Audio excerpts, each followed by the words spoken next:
So good morning students. So நம்ம start பண்ணலாம்.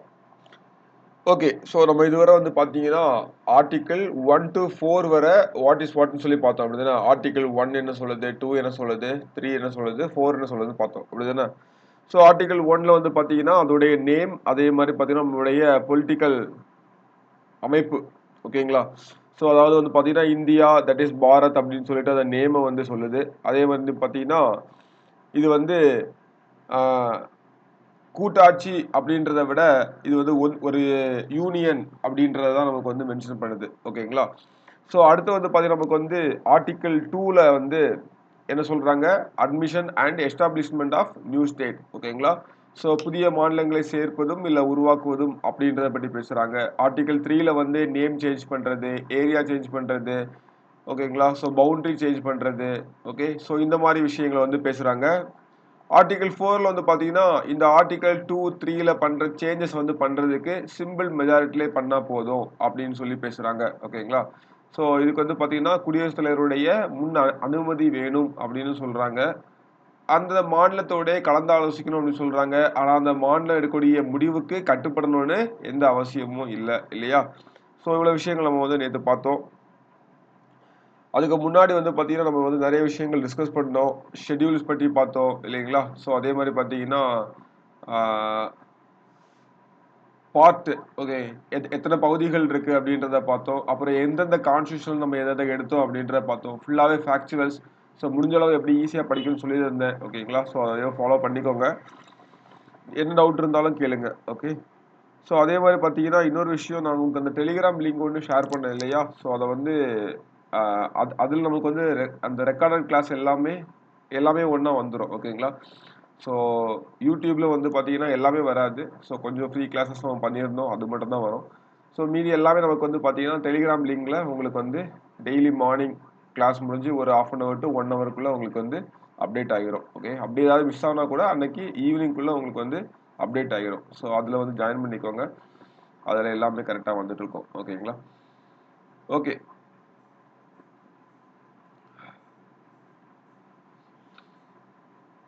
So நமக்கு நெக்ஸ்ட் என்னன்னு பார்த்தீங்கன்னா இப்போ நேஷன் பில்டிங், அதாவது இன்டகிரேஷன் ஆஃப் பிரின்ஸ்லி ஸ்டேட், சமஸ்தான மாநிலங்களின் ஒருங்கிணைப்பு, ஓகேங்களா. ஸோ அதாவது பார்த்தீங்கன்னா சுதேச அரசுகள், சமஸ்தான மாநிலங்கள் சொல்ல சுதேச அரசுகள் அவங்களுடைய ஒருங்கிணைப்பு. இங்க என்ன நடக்கு அப்படின்னு பார்த்தீங்கன்னா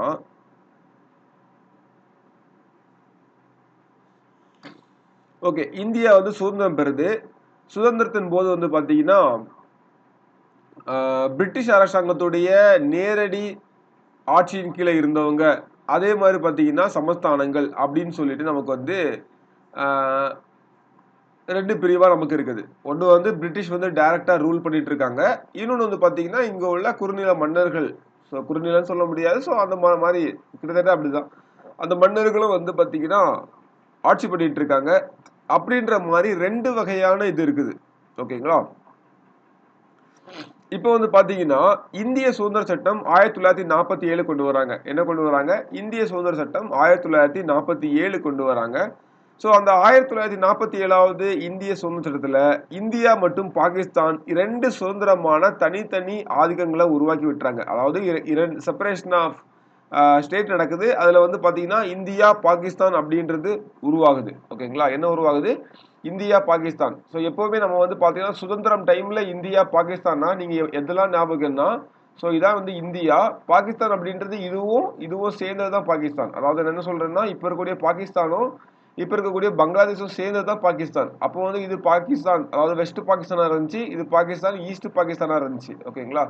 ஸோ நமக்கு வந்து பாத்தீங்கன்னா இதுதான் அப்போ வந்து பாகிஸ்தான்.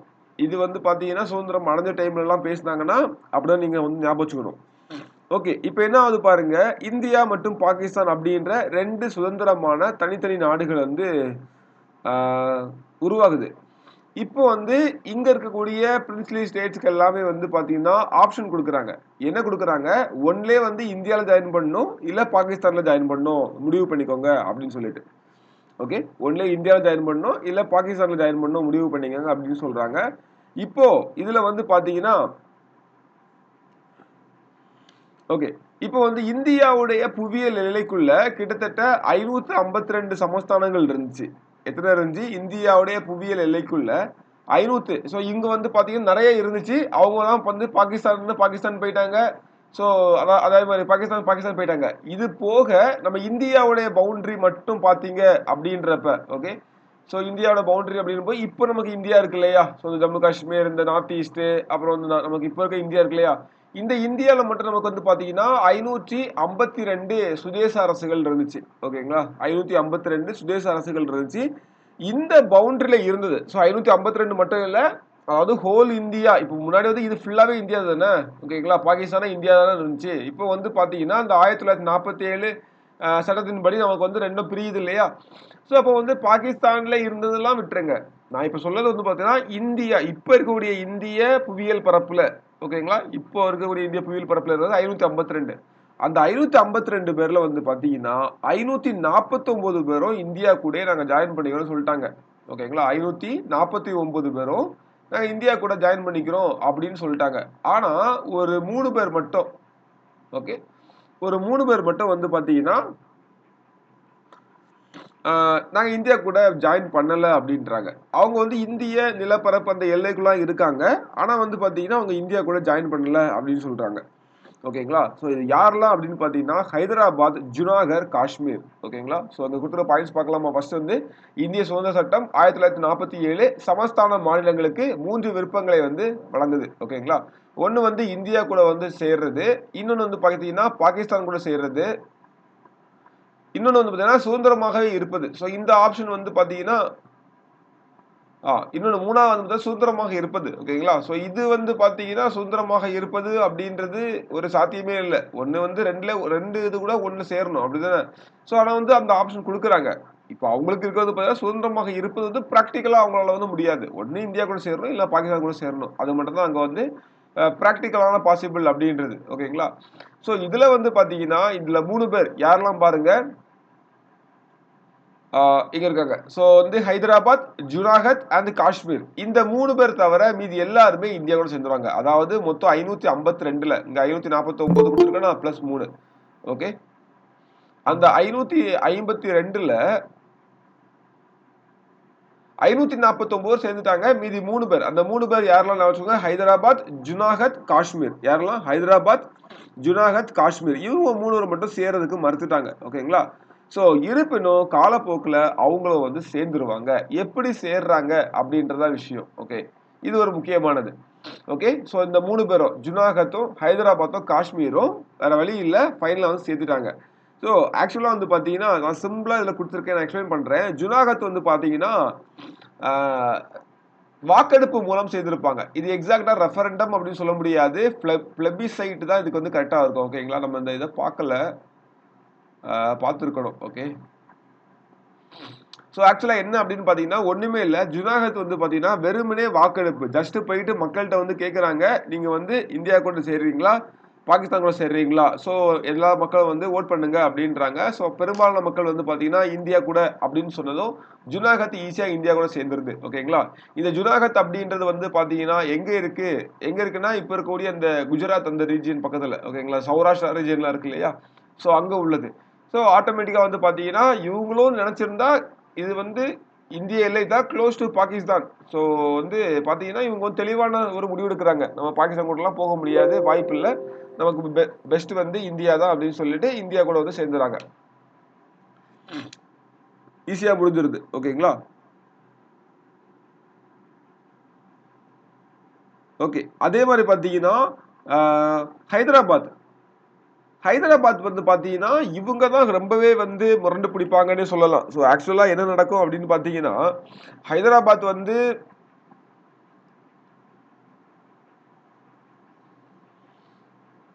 ஆமா. ஹைதராபாத் வந்து பார்த்தீங்கன்னா, நமக்கு வந்து எங்க இருக்குது? ஆ நம்மளுடைய இந்த ஆந்திரா, தெலுங்கானா பகுதியில இருக்கு இல்லையா? ஸோ எங்க இருக்கு பாருங்க. அவங்க என்ன சொல்றாங்க, நாங்க வந்து பாகிஸ்தான் கூட ஜாயின் பண்றோம் அப்படின்ற மாதிரி சொல்லுவாங்க. ஓகேங்களா? ஸோ இது வந்து என்ன சொல்றது, பாசிபிளே கிடையாது. அப்படிதானே?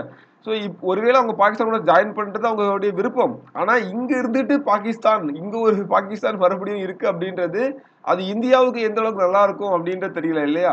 ஸோ அதனால வந்து பாத்தீங்கன்னா அவங்கள வந்து மிலிட்டரி ஆக்ஷன் மூலமாட்டு, ஓகேங்களா? ஸோ போலீஸ் ஆக்ஷன் மூலமா அவங்கள வந்து சேர்த்துப்பாங்க. ஸோ இதை வந்து என்ன சொல்லுவாங்க அப்படின்னா ஆபரேஷன் போலோ அப்படின்னு சொல்லுவாங்க. ஸோ இந்த ஆபரேஷன் போலோ மூலமா அந்த ஹைதராபாத் வந்து இந்தியா கூட சேர்த்துக் கொள்ளப்படும். அடுத்தது காஷ்மீர். காஷ்மீர் வந்து பாத்தீங்கன்னா காஷ்மீருக்கு வந்து பாத்தீங்கன்னா அவங்க என்ன சொல்றாங்க, தனியா இருக்கணும் அப்படின்னு சொல்றாங்க. அகைன் ஸோ அவங்க வந்து யாரு கூடயும் சேர மாட்டேன் அப்படின்னு சொல்றாங்க. இவங்களாவது பாகிஸ்தான் கூட சேர்றேன், இங்க சேர்றேன்னு சொல்லிட்டு ஏதாவது முடிவு பண்றாங்க இல்லையா ஒரு கட்டத்துல. இவங்க வந்து பாத்தீங்கன்னா தனியா இருக்கிறேன் அப்படின்ற மாதிரி முடிவு பண்றாங்க. அவர் வந்து அங்க ஒரு கிங் இருப்பாரு. ஆக்சுவலா வந்து பாத்தீங்கன்னா அங்க வந்து பெரும்பாலும் முஸ்லீம் இருப்பாங்க. ஆனா ஒரு ரூலர் வந்து ஹிந்து ரூலர் ஹரி சிங் நினைக்கிறேன். ஸோ அவர் வந்து என்ன சொல்லுவாரு அப்படின்னு பார்த்தீங்கன்னா, அங்க இருக்கவங்களோட இது நான் வந்து இது சுவிட்சர்லாந்து மாதிரி மாத்தி காட்ட போறேன் அப்படின்ற மாதிரி.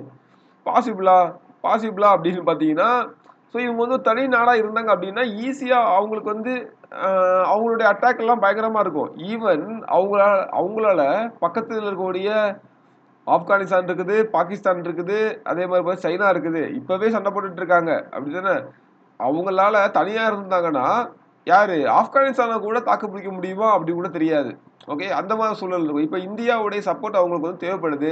ஆட்டோமேட்டிக்கா இந்தியாவோட சப்போர்ட்ட வந்து எடுத்துக்கிறாங்க. அப்போ வந்து ஒரு என்ன போடுறாங்க, ஒரு டீல் ஒண்ணு போட்டுக்கிறாங்க. அப்பதான் அந்த ஆர்டிகிள் 370 வந்து ஃபார்ம் ஆகுது. ஒரு ஸ்பெஷல் ஸ்டேட்ஸ் ஒரு ஸ்பெஷல் அந்தஸ்து வந்து அது குடுக்குறாங்க. இப்போ தூக்கிட்டாங்க அத. அப்படிதானே? ஸோ நரேந்திர மோடி கவர்மெண்ட்ல ரீசென்ட்டா வந்து அத எடுத்துட்டாங்க. ஸோ அதுக்கு முன்னால வந்து பார்த்தீங்கன்னா, ஒரு ஒரு டீல் போட்டிருக்காங்க. ஸோ அதான் வந்து பார்த்தீங்கன்னா, இன்ஸ்ட்ருமென்ட் ஆஃப் சக்சஷன் இணைப்பு ஆவணம் மூலமா வந்து சேர்ந்துப்பாங்க. ஓகேங்களா? ஸோ இந்த மாரி எங்களுக்கு சில இது குடுங்க. நாங்க ஜாயின் பண்ணிக்கிறோம் அப்படின்ற மாரி ஓகேன்னு சொல்லி இந்தியா கூட சேர்றாங்க. ஓகே. ஸோ அவங்களுக்கு வந்து பார்த்தீங்கன்னா, பெரும்பாலான மக்கள் வந்து இந்தியா கூட சேர்றது விரும்புறாங்க. இந்தியா கூட சேர்றாங்க. ஆனா வந்து ஒரு சின்ன டீல் மூலமா சேர்றாங்க. இப்படியாட்டு சேராம இருந்த ஜுனாகத், ஹைதராபாத் மற்றும் காஷ்மீர் இந்த 3 வந்து ஜாயின் பண்ணிக்கிறாங்க. ஓகேங்களா? ஸோ ரொம்ப முக்கியமானது எல்லாமே. அப்ப ஜுனாகத் வந்து பார்த்தீங்கன்னா, வாக்கெடுப்பு மூலமா சேர்ந்துக்கிட்டாங்க. ரெஃபரண்டம்னு குடுத்தாலும் கரெக்ட் தான். பிளபிசைட்ன்னு குடுத்தாலும் கரெக்ட் தான். ஓகேங்களா? அது மூலமா வந்து சேர்ந்துக்கிறாங்க. ஹைதராபாத் வந்து பார்த்தீங்கன்னா, அவங்க வந்து சேர மறுக்கிறாங்க. ஸோ அவங்க வந்து சேர மறுக்கிறது இல்ல. பாகிஸ்தான் கூட சேர்றது மாரி சொல்லிட்டு இருக்காங்க. அதனால வந்து பார்த்தீங்கன்னா, ஆப்பரேஷன் போலோ மூலமா அவங்கள வந்து அதாவது போலீஸ் ஆக்ஷன் கிட்டத்தட்ட மிலிட்டரி ஆக்ஷன் மூலமா நம்ம வந்து அவங்கள சேர்த்துக்கிட்டோம். அதே மாதிரி காஷ்மீர் வந்து பார்த்தீங்கன்னா, இணைப்பு ஆவணம் இன்ஸ்ட்ருமென்ட் ஆஃப் அக்சஷன். ஓகே. ஸோ அது என்னன்னு சொல்லி சொன்னேன். அப்படிதானே? ஸோ வந்து பார்த்தீங்கன்னா, இன்ஸ்ட்ருமென்ட் ஆஃப் அக்சஷன் மூலமா இவங்க சேர்ந்துக்கிறாங்க. இப்படியாட்டு இந்தியா எல்லைக்குள்ள இருந்த எல்லாருமே இந்தியா கூட சேர்ந்துறாங்க. ஓகேங்களா? அப்போ 552 குறுநில மாநிலமாக சுதேச அரசுகளாக நமக்கு வந்து பிரிக்கப்பட்டிருந்துச்சு. ஓகே.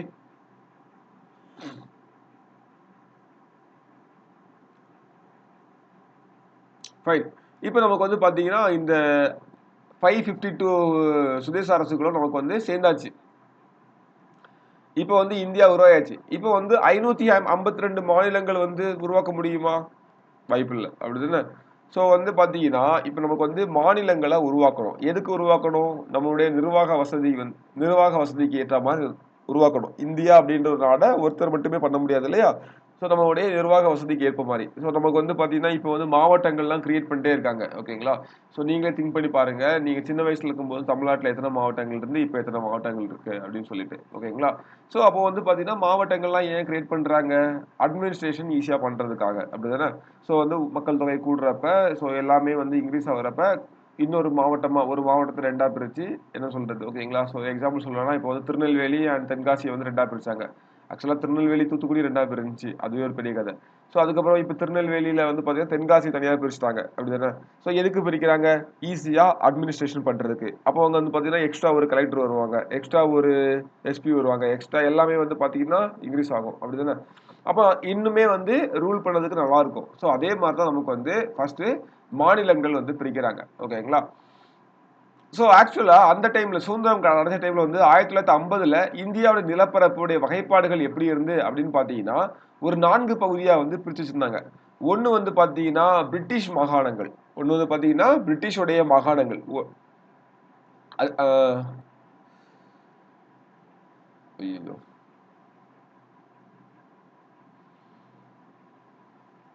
One second.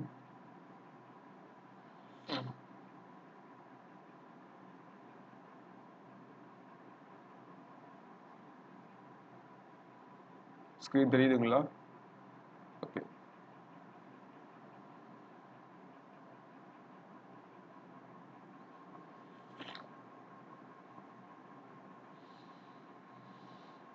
ஓகே.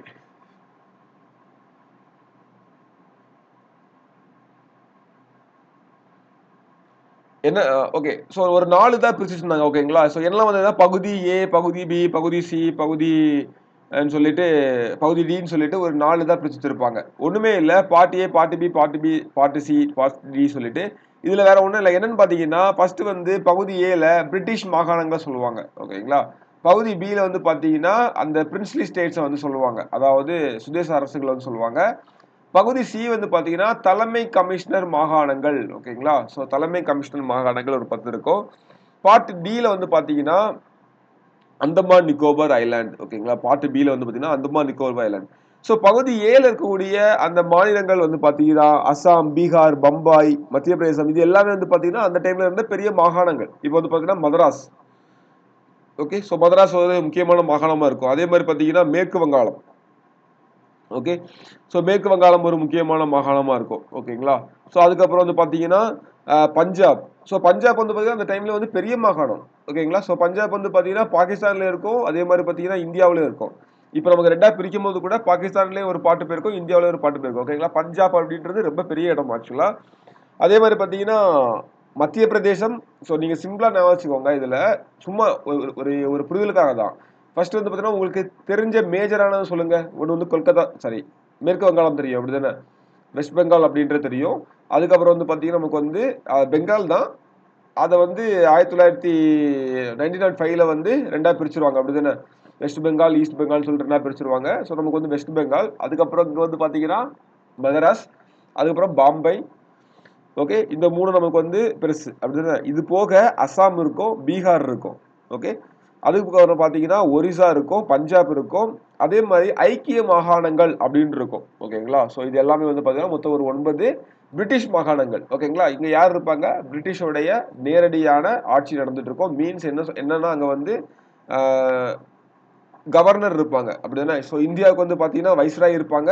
இந்தியாவுக்கு அப்புறம் ஒவ்வொரு மாகாணத்துக்கும் பிரிட்டிஷ் மாகாணத்துக்கும் யார் இருப்பாங்க? கவர்னர் இருப்பாங்க ஓகேங்களா?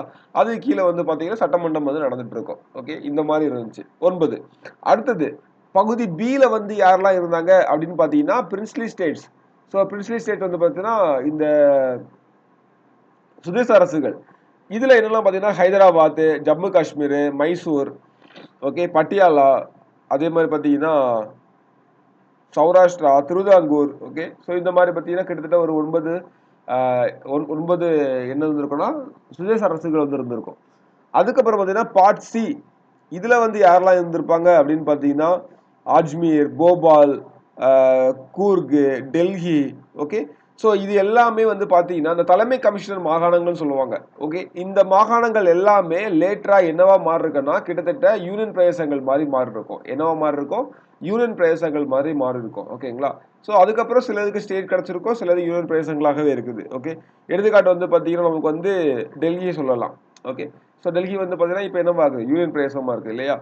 ஸோ அந்த மாதிரி பார்ட் டில இருந்தது வந்து பாத்தீங்கன்னா இங்க வந்து பாத்தீங்கன்னா நமக்கு வந்து தீவுகள் மட்டும் வச்சிருந்தாங்க. அதுல மெயினா வந்து அந்தமான் நிக்கோபார் தீவுகள் மட்டும் தான் இதுல இருந்துச்சு. மீதி எந்த தீவுகளும் அந்த டைம்ல வந்து பெருசா வருது இல்ல. அந்தமான் நிக்கோபார் தீவுல அந்த டைம்ல வந்து ஜெயில் உட்பட எல்லாமே இருந்துச்சு இல்லையா? ஸோ அங்க வந்து பெருசா வந்து நிறைய பேர் இருந்தாங்க.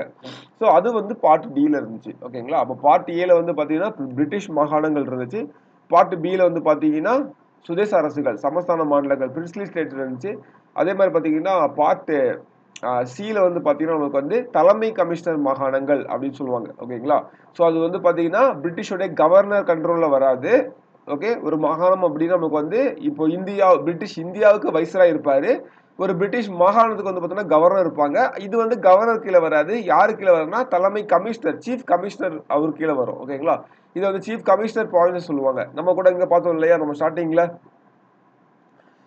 அந்த தேர்தல் நடக்கும்போது சீஃப் கமிஷனர் ப்ராவின்சஸ்ல இருந்து 4 பேர் வந்து கலந்துப்பாங்க அப்படிதானே? 4 சீட் கொடுத்துருப்பாங்க மொத்தமாட்டு.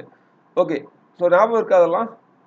296 அதில் வந்து 292 வந்து பிரிட்டிஷ் மாகாணங்கள்ல இருந்து, 4 தொகுதி வந்து பார்த்தீங்கன்னா சீஃப் கமிஷனர் மாகாணங்கள்ல இருந்து. ஓகேங்களா, ஞாபகம் இருக்கு இல்லையா? ஓகே, டோட்டலா வந்து 389 இல்லையா? ஓகே, இந்த மாதிரி தான் பிரிச்சு வச்சிருந்தாங்க. ஓகேவா?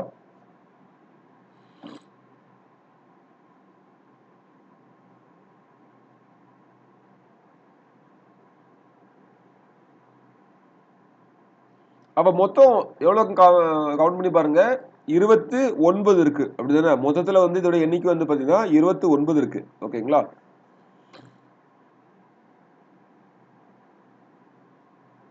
ஸோ ஆக்சுவலா வந்து பாத்தீங்கன்னா, இப்போ உங்களுக்கு வந்து டவுட் வரும். சமஸ்தானங்கள் வந்து பாத்தீங்கன்னா, நீங்க சுதேச அரசுகள் வந்து பாத்தீங்கன்னா நெறைய இருந்தா சொல்றீங்களே, இதுல வந்து 9 தான் சொல்றீங்க அப்படின்னு பாத்தீங்கன்னா, இந்த 9ல தான் சட்டமன்றம் இருந்துச்சு. ஓகேங்களா? இப்ப நமக்கு வந்து பாத்தீங்கன்னா, ஒரு எக்ஸாம்பிள் எப்படி சொல்றோம்னா, யூனியன் பிரதேசங்கள் இருக்கு. யூனியன் பிரதேசங்கள் அப்படின்னு சொன்னோம்னா, உங்களுக்கு டக்குன்னு ஞாபகம் வரது பாத்தீங்கன்னா 2 ஞாபகம் வரும். அப்படிதானே? என்னலாம் ஞாபகம் வரும்? யூனியன் பிரதேசங்கள் அப்படின்னு சொல்லிட்டு நமக்கு ஞாபகம் வர்றது 2 ஒண்ணு வந்து டெல்லியும், புதுச்சேரி தான் ஃபர்ஸ்ட் ஞாபகம் வரும். அப்படிதானே? ஸோ அதுக்கப்புறம் தான் மத்த விஷயங்கள் ஞாபகம் வரும். ஏன்னா, அங்க தான் வந்து நமக்கு வந்து சட்டமன்றம் இருக்கு. அப்படிதானே? அதே மாரி வந்து பாத்தீங்கன்னா, சட்டமன்றங்களை கொண்ட 9 சமஸ்தானங்கள். அதான் நமக்கு வந்து கரெக்ட்டா சொல்லணும். ஓகேங்களா? பார்ட் பில வந்து பாத்தீங்கன்னா, சட்டமன்றங்களை கொண்ட 9 சுதேச அரசுகள் அப்படி சொன்னா தான் கரெக்ட்டா இருக்கும். ஓகேங்களா? ஸோ அதே மாதிரி பார்த்தீங்கன்னா, பகுதி சில வந்து பிரிட்டிஷ் இந்தியாவுடைய முன்னாள் தலைமை ஆணையர் மாகாணங்கள். ஓகேங்களா? சில சமஸ்தான மாநிலங்களையும் உள்ளடக்கி வரும். அதே மாதிரி வந்து பார்த்தீங்கன்னா, பகுதி டி வந்து அந்தமான் நிக்கோபார். ஓகேங்களா? ஸோ இந்த மாதிரி இருந்துச்சு. இப்போ இப்போ உங்களுக்கு வந்து புரிஞ்சுச்சு. என்னவா இருந்தது அப்படின்னு சொல்லிட்டு. ஃபர்ஸ்ட் வந்து 552 சுதேச அரசுகள் இருந்துச்சு. அதுல வந்து 549 சேர்ந்துட்டாங்க. 3 பேர் சேரல. அந்த 3 பேர் யாரெல்லாம் பார்த்தீங்கன்னா, ஜுனாகத், அதே மாதிரி காஷ்மீர், அதே மாதிரி பார்த்தீங்கன்னா ஹைதராபாத். ஸோ ஜுனாகத் வந்து பார்த்தீங்கன்னா, நமக்கு வந்து ஜஸ்ட் வாக்கெடுப்பு மூலமாவே சேர்ந்துட்டாங்க. பிரச்சனையே இல்ல.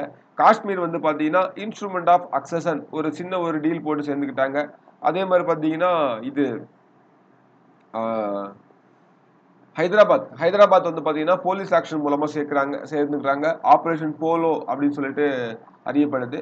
அதே சேம் டைம் அப்போ வந்து பாத்தீங்கன்னா அந்த ஒரு 4 வகையான கேட்டகரியில வந்து பிரிச்சு வச்சிருந்தாங்க. ஓகேங்களா? ஒன்று வந்து part A, part B, part C, part D. ஓகேங்களா? ஸோ சிம்பிளா சொல்ல போனா இப்போ நமக்கு வந்து மாநிலங்கள், யூனியன் பிரதேசங்கள் அப்படின்ற மாதிரி பிரிச்சிருக்கோம் இல்லையா? ஸோ அதான் வந்து பாத்தீங்கன்னா இவங்க வந்து ஏபிசின்னு பிரிச்சிருக்காங்க. ஸோ பார்ட் ஏல வந்து பாத்தீங்கன்னா பிரிட்டிஷ் மாகாணங்கள் இருந்துச்சு. அதே மாதிரி பார்ட் பில வந்து பாத்தீங்கன்னா சுதேச அரசுகள் இருந்துச்சு. பார்ட் சில வந்து பாத்தீங்கன்னா தலைமை கமிஷனர் கண்ட்ரோல் உள்ள மாநிலங்கள், மாகாணங்கள் இருந்துச்சு. அதே மாதிரி பார்ட் டில அந்தமான் நிக்கோபார் இருந்துச்சு. ஓகேங்களா?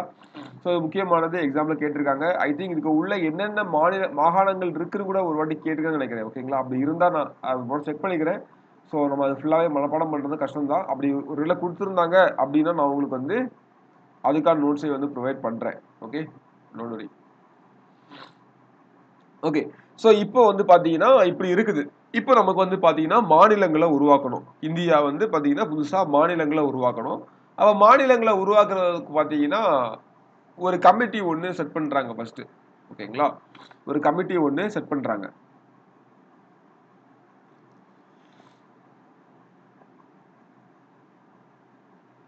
பல்வேறு பகுதியில இருந்து என்ன கோரிக்கை வருது அப்படின்னு பார்த்தீங்கன்னா, மொழிவாரி மாநிலங்கள உருவாக்குங்க அப்படின்ற கோரிக்கை வருது. என்ன கோரிக்கை வருது? மொழிவாரி மாநிலங்கள வந்து உருவாக்கணும் அப்படின்னு சொல்லிட்டு கோரிக்கைகள் வருது. குறிப்பா இந்த கோரிக்கைகள் எங்கேருந்து அதிகமா வந்திருக்குன்னு கெஸ் பண்ணுங்க. தென்னிந்தியாவுல இருந்து. ஓகேங்களா? ஸோ சவுத் இந்தியால வந்து பார்த்தீங்கன்னா, அதிகமான இங்க மொழிவாரி அடிப்படையிலான மாநிலங்கள உருவாக்குங்க அப்படின்னு சொல்லிட்டு வந்து கோரிக்கைகள் வருது. சரின்னு சொல்லிட்டு இதனுடைய சாத்தியக்கூறுகள ஆராய்வதற்காக ஒரு குழு ஒண்ணு செட் பண்றாங்க இந்திய அரசாங்கம். அதான் வந்து பார்த்தீங்கன்னா, ஜூன் 1948ல எப்போ ஜூன் 1948ல இதோடைய சாத்தியக்கூறுகள ஆராயறதுக்காக, என்னது மொழி வாரியாட்டு மாநிலங்கள பிரிக்க முடியுமா? அப்படின்ற சாத்தியக்கூறுகள ஆராயறதுக்காக, எஸ்.கே. தார் தலைமையில மொழிவாரி மாகாண ஆணையத்த வந்து நியமிக்குது. ஓகே. எஸ்.கே. தார் எப்போ ஜூன் 1948 எதுக்காக? அரசு மொழி மாகாண ஆணையத்தை வந்து நியமிக்குது. ஓகேங்களா? So government appoint linguistic provinces commission அப்படின்னு சொல்லலாம். ஓகே. ஸோ இவங்க வந்து பார்த்தீங்கன்னா, டிசம்பர்ல அவங்களுடைய ரிப்போர்ட்ட வந்து சப்மிட் பண்றாங்க. ஓகேங்களா? இவங்க வந்து டிசம்பர்ல அவங்களுடைய ரிப்போர்ட்ட வந்து சப்மிட் பண்றாங்க. இவங்க என்ன சொல்றாங்க அப்படின்னு பார்த்தீங்கன்னா, மொழி வழியாலாம் நம்ம வந்து பிரிக்க முடியாது. நம்ம வந்து பார்த்தீங்கன்னா, நிர்வாக வசதியுடைய அடிப்படையில நம்ம வேணா மாநிலங்கள வந்து மறுசீரமைக்கலாம் அப்படின்னு சொல்லிட்டு பரிந்துரைக்கிறாங்க. ஓகேங்களா? இது வந்து பாத்தீங்கன்னா ஒரு மிகப்பெரிய அதிருப்தியை வந்து உருவாக்குது.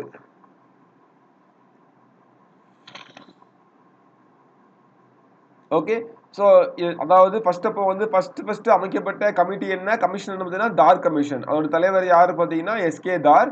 எப்போ வந்து பார்த்தீங்கன்னா ஜூன் 1948 வந்து அமைக்கப்படுது. அறிக்கை எப்போ சப்மிட் பண்றாங்கன்னா 1948. என்ன வந்து அவங்க வந்து சப்மிட் பண்றாங்க, மொழி காரணங்களை விட நிர்வாக வசதியின் அடிப்படையில் பரிந்துரைப்பது தான் பெஸ்ட் அப்படின்னு சொல்றாங்க. ஓகேங்களா.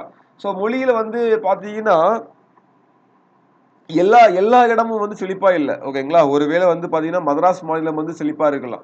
ஓகே. மதராஸ் மாகாணம் வந்து செழிப்பா இருக்கலாம். பெங்கால் வந்து செழிப்பா இருக்கலாம். ஆனா மற்ற இது வந்து பாத்தீங்கன்னா மொழி அடிப்படையில பார்க்கும்போது எல்லாமே செழிப்பா இல்ல. ஓகே. ஸோ தமிழ் பேசுற ஒரு கேட்டகரி நல்லா இருக்கலாம். தெலுங்கு பேசுற கேட்டகரி நல்லா இருக்கலாம். பெங்கால் பேசுற கேட்டகரி நல்லா இருக்கலாம். ஆனா பெங்காலி பேசுற கேட்டகரி இல்ல. ஆனா மற்ற மொழிகள் பேசுறவங்கலாம் அவங்களா அவ்வளோ இல்ல. நம்ம அதுக்கு பதிலா என்ன பண்ணலாம்? நிர்வாக வசதிக்கு ஏற்ற பிரிச்சோம் அப்படின்னா, ஸோ வந்து மத்தவங்களும் வந்து முன்னேறிருப்பாங்க அப்படின்ற ஒரு கருத்தை சொல்றாரு. ஓகே. அடுத்து வந்து பாத்தீங்கன்னா ஜேவிபி கமிட்டி. ஓகே. சோ அதாவது பாத்தீங்கன்னா இவர் வந்து இந்த இதை வந்து ஏற்றுக்கல இல்லையா. ஆனா நமக்கு என்னதான் வேணும், எல்லாருமே வந்து பாத்தீங்கன்னா அந்த டைம்ல வந்து மொழியால தான் பயங்கரமா பாண்டா இருந்தாங்க. ஓகேவா. சோ இப்பவும் பாருங்க அது அப்படிதான் இருக்கு இல்லையா. சோ மொழி அப்படின்ற ஒரு இதை வச்சுதான் நமக்கு வந்து பாத்தீங்கன்னா சோ தமிழ்நாடு அரசியலை நீங்க எடுத்துக்கிட்டாலே மொழி அப்படின்ற ஒரு விஷயத்தை வச்சுதான் இவ்வளவு நாளாவே இயங்கி இருக்கு அப்படிதானே. ஸோ இன்னைக்கு வேற நமக்கு வந்து சர்ச்சை அப்படின்னு பார்த்தீங்கன்னா நமக்கு வந்து ஸோ ரீசெண்டா நேத்து கூட ஒரு விஷயம் அப்படி பார்த்தீங்கன்னா தமிழ் தாய் வாழ்த்துக்கு வந்து முதலிடம் கொடுக்கப்படலை அப்படின்றது. ஸோ என்னது அங்கே வந்து மொழிக்கு முதலிடம். ஸோ ஓகேவா மொழி தான் எல்லாமே அப்படின்ற அளவுக்கு ஒரு இது நமக்கு வந்து போயிட்டு இருக்கு இல்லையா. ஸோ இதுதான் வந்து அப்போ நடந்துச்சு. என்ன பண்றாங்க இவங்க வந்து மொழி வாரியா மறுசீரமைக்க முடியாதுன்ற மாதிரி சொல்லிட்டாங்க இல்லையா தார் கமிட்டி. ஸோ இது வந்து மிகப்பெரிய அதிருப்தியை உருவாக்குது. மறுபடியும் வந்து பாத்தீங்கன்னா இல்ல இல்ல அப்படின்னு சொல்லிட்டு 1948 ஜேபிபி கமிட்டி ஒன்று ஸ்டார்ட் பண்றாங்க. So J for Jawaharlal Nehru, V for Vallabhbhai Patel. ஓகேங்களா. So P for Pattabhi Sitaramayya. J for Jawaharlal Nehru, V for Vallabhbhai Patel, P for Pattabhi Sitaramayya. ஓகேங்களா. சோ இவங்க இந்த 3 பேர் தலைமையிலான ஒரு குழுவை வந்து பாத்தீங்கன்னா காங்கிரஸ் வந்து செட் பண்ணுது 1948. ஸோ இதுல வந்து பாத்தீங்கன்னா ஒரு தலைவர் அப்படிலாம் இல்லை. இவங்க 3 பேருமே கொண்ட குழு அவ்வளவுதான். ஓகேங்களா. ஸோ வந்து பாத்தீங்கன்னா அவங்க தலைமையில வந்து ஜேவிபி கமிட்டி அப்படின்னு ஒண்ணு வந்து செட் பண்றாங்க. ஓகே. இதுல வந்து பாத்தீங்கன்னா இந்த மொழிவாரி மாகாண குழுவை நியமித்து முழு கேள்வியையும் புதியாட்டு ஆராயறதுக்கு இவங்க வந்து ரெடி ஆயிட்டாங்க. ஓகே. இது வந்து பாத்தீங்கன்னா எப்ப அமைக்கப்படுது 1948 வந்து அமைக்கப்படுதா. இவங்க 1948 இவங்க வந்து ரிப்போர்ட் சப்மிட் பண்ணதே 1948 டிசம்பர்ல தான். ஓகேங்களா. அதுக்கப்புறம் உடனே அமைக்கப்படுது.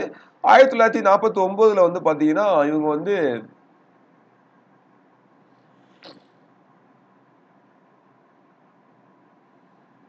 ஓகே 1949 வந்து பாத்தீங்கன்னா இவங்க வந்து ரிப்போர்ட் வந்து சப்மிட் பண்றாங்க. ஸோ அந்த பாயிண்ட் இதுல இல்ல. ஸோ ரொம்ப முக்கியமும் இல்ல. ஜஸ்ட் வந்து நீங்க ஞாபகம் வச்சுக்கோங்க. எப்போ வந்து 1949 வந்து பாத்தீங்கன்னா என்னது ரிப்போர்ட் வந்து சப்மிட் பண்றாங்க இவங்க. ஓகேவா. சோ ஒன்ஸ் வந்து ரிப்போர்ட் சப்மிட் பண்ண உடனே பாத்தீங்கன்னா இவங்க என்ன சொல்றாங்க அப்படின்னு பாத்தீங்கன்னா இவங்க இவங்களும் வந்து என்ன சொல்றாங்கன்னா மாநிலங்களை மறுசீரமைப்பதற்கான அடிப்படையாட்டு மொழியை தான் வைக்கணும். ஓகேங்களா. மொழியை பேஸ் பண்ணி தான் நம்ம வந்து மாநிலங்களை பிரிக்கணும் அப்படின்ற கான்செப்ட் வந்து என்ன சொல்றாங்க நிராகரிக்கிறாங்க. ஓகேவா. சோ வந்து இவங்க வந்து நிராகரிக்கிறாங்க. ஆனா வந்து பாத்தீங்கன்னா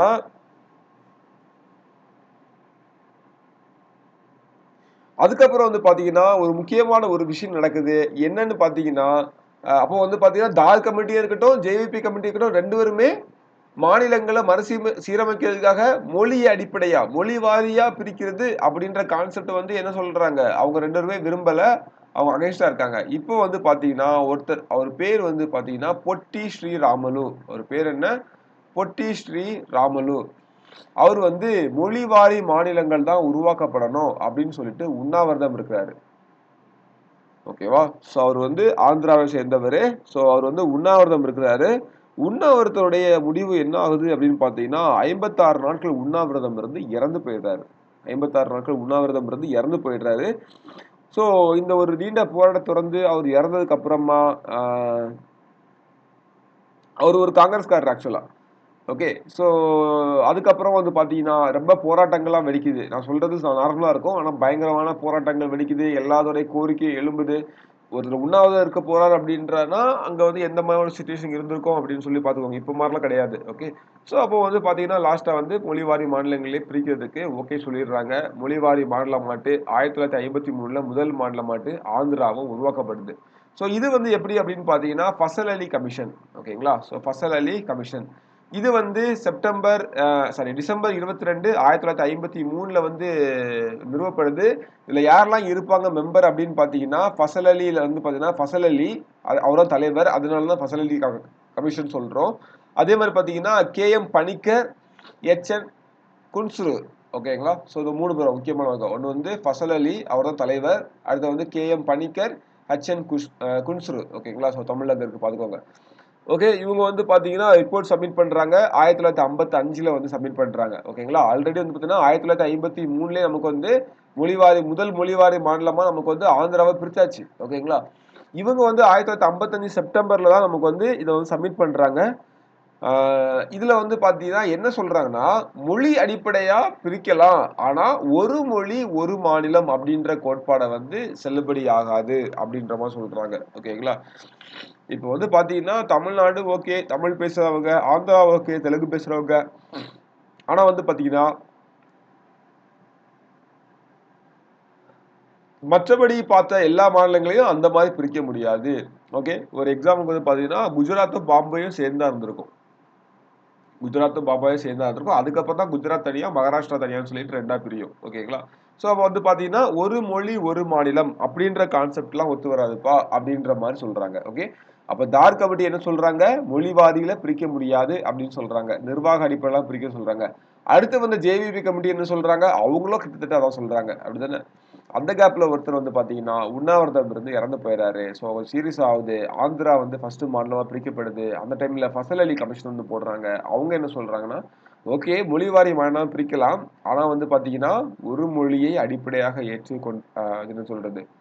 ஒரு மொழி, ஒரு மாநிலம் அப்படின்ற கோட்பாட்டுல வந்து பிரிக்க முடியாது அப்படின்னு சொல்றாங்க. ஃபைன். ஸோ 3ம் புரிஞ்சுச்சா? அப்ப என்னென்ன கமிட்டிலாம் போட்டாங்க? முக்கியமானது தார் கமிட்டி, ஜேவிபி கமிட்டி, ஃபசல் அலி கமிட்டி. ஓகே.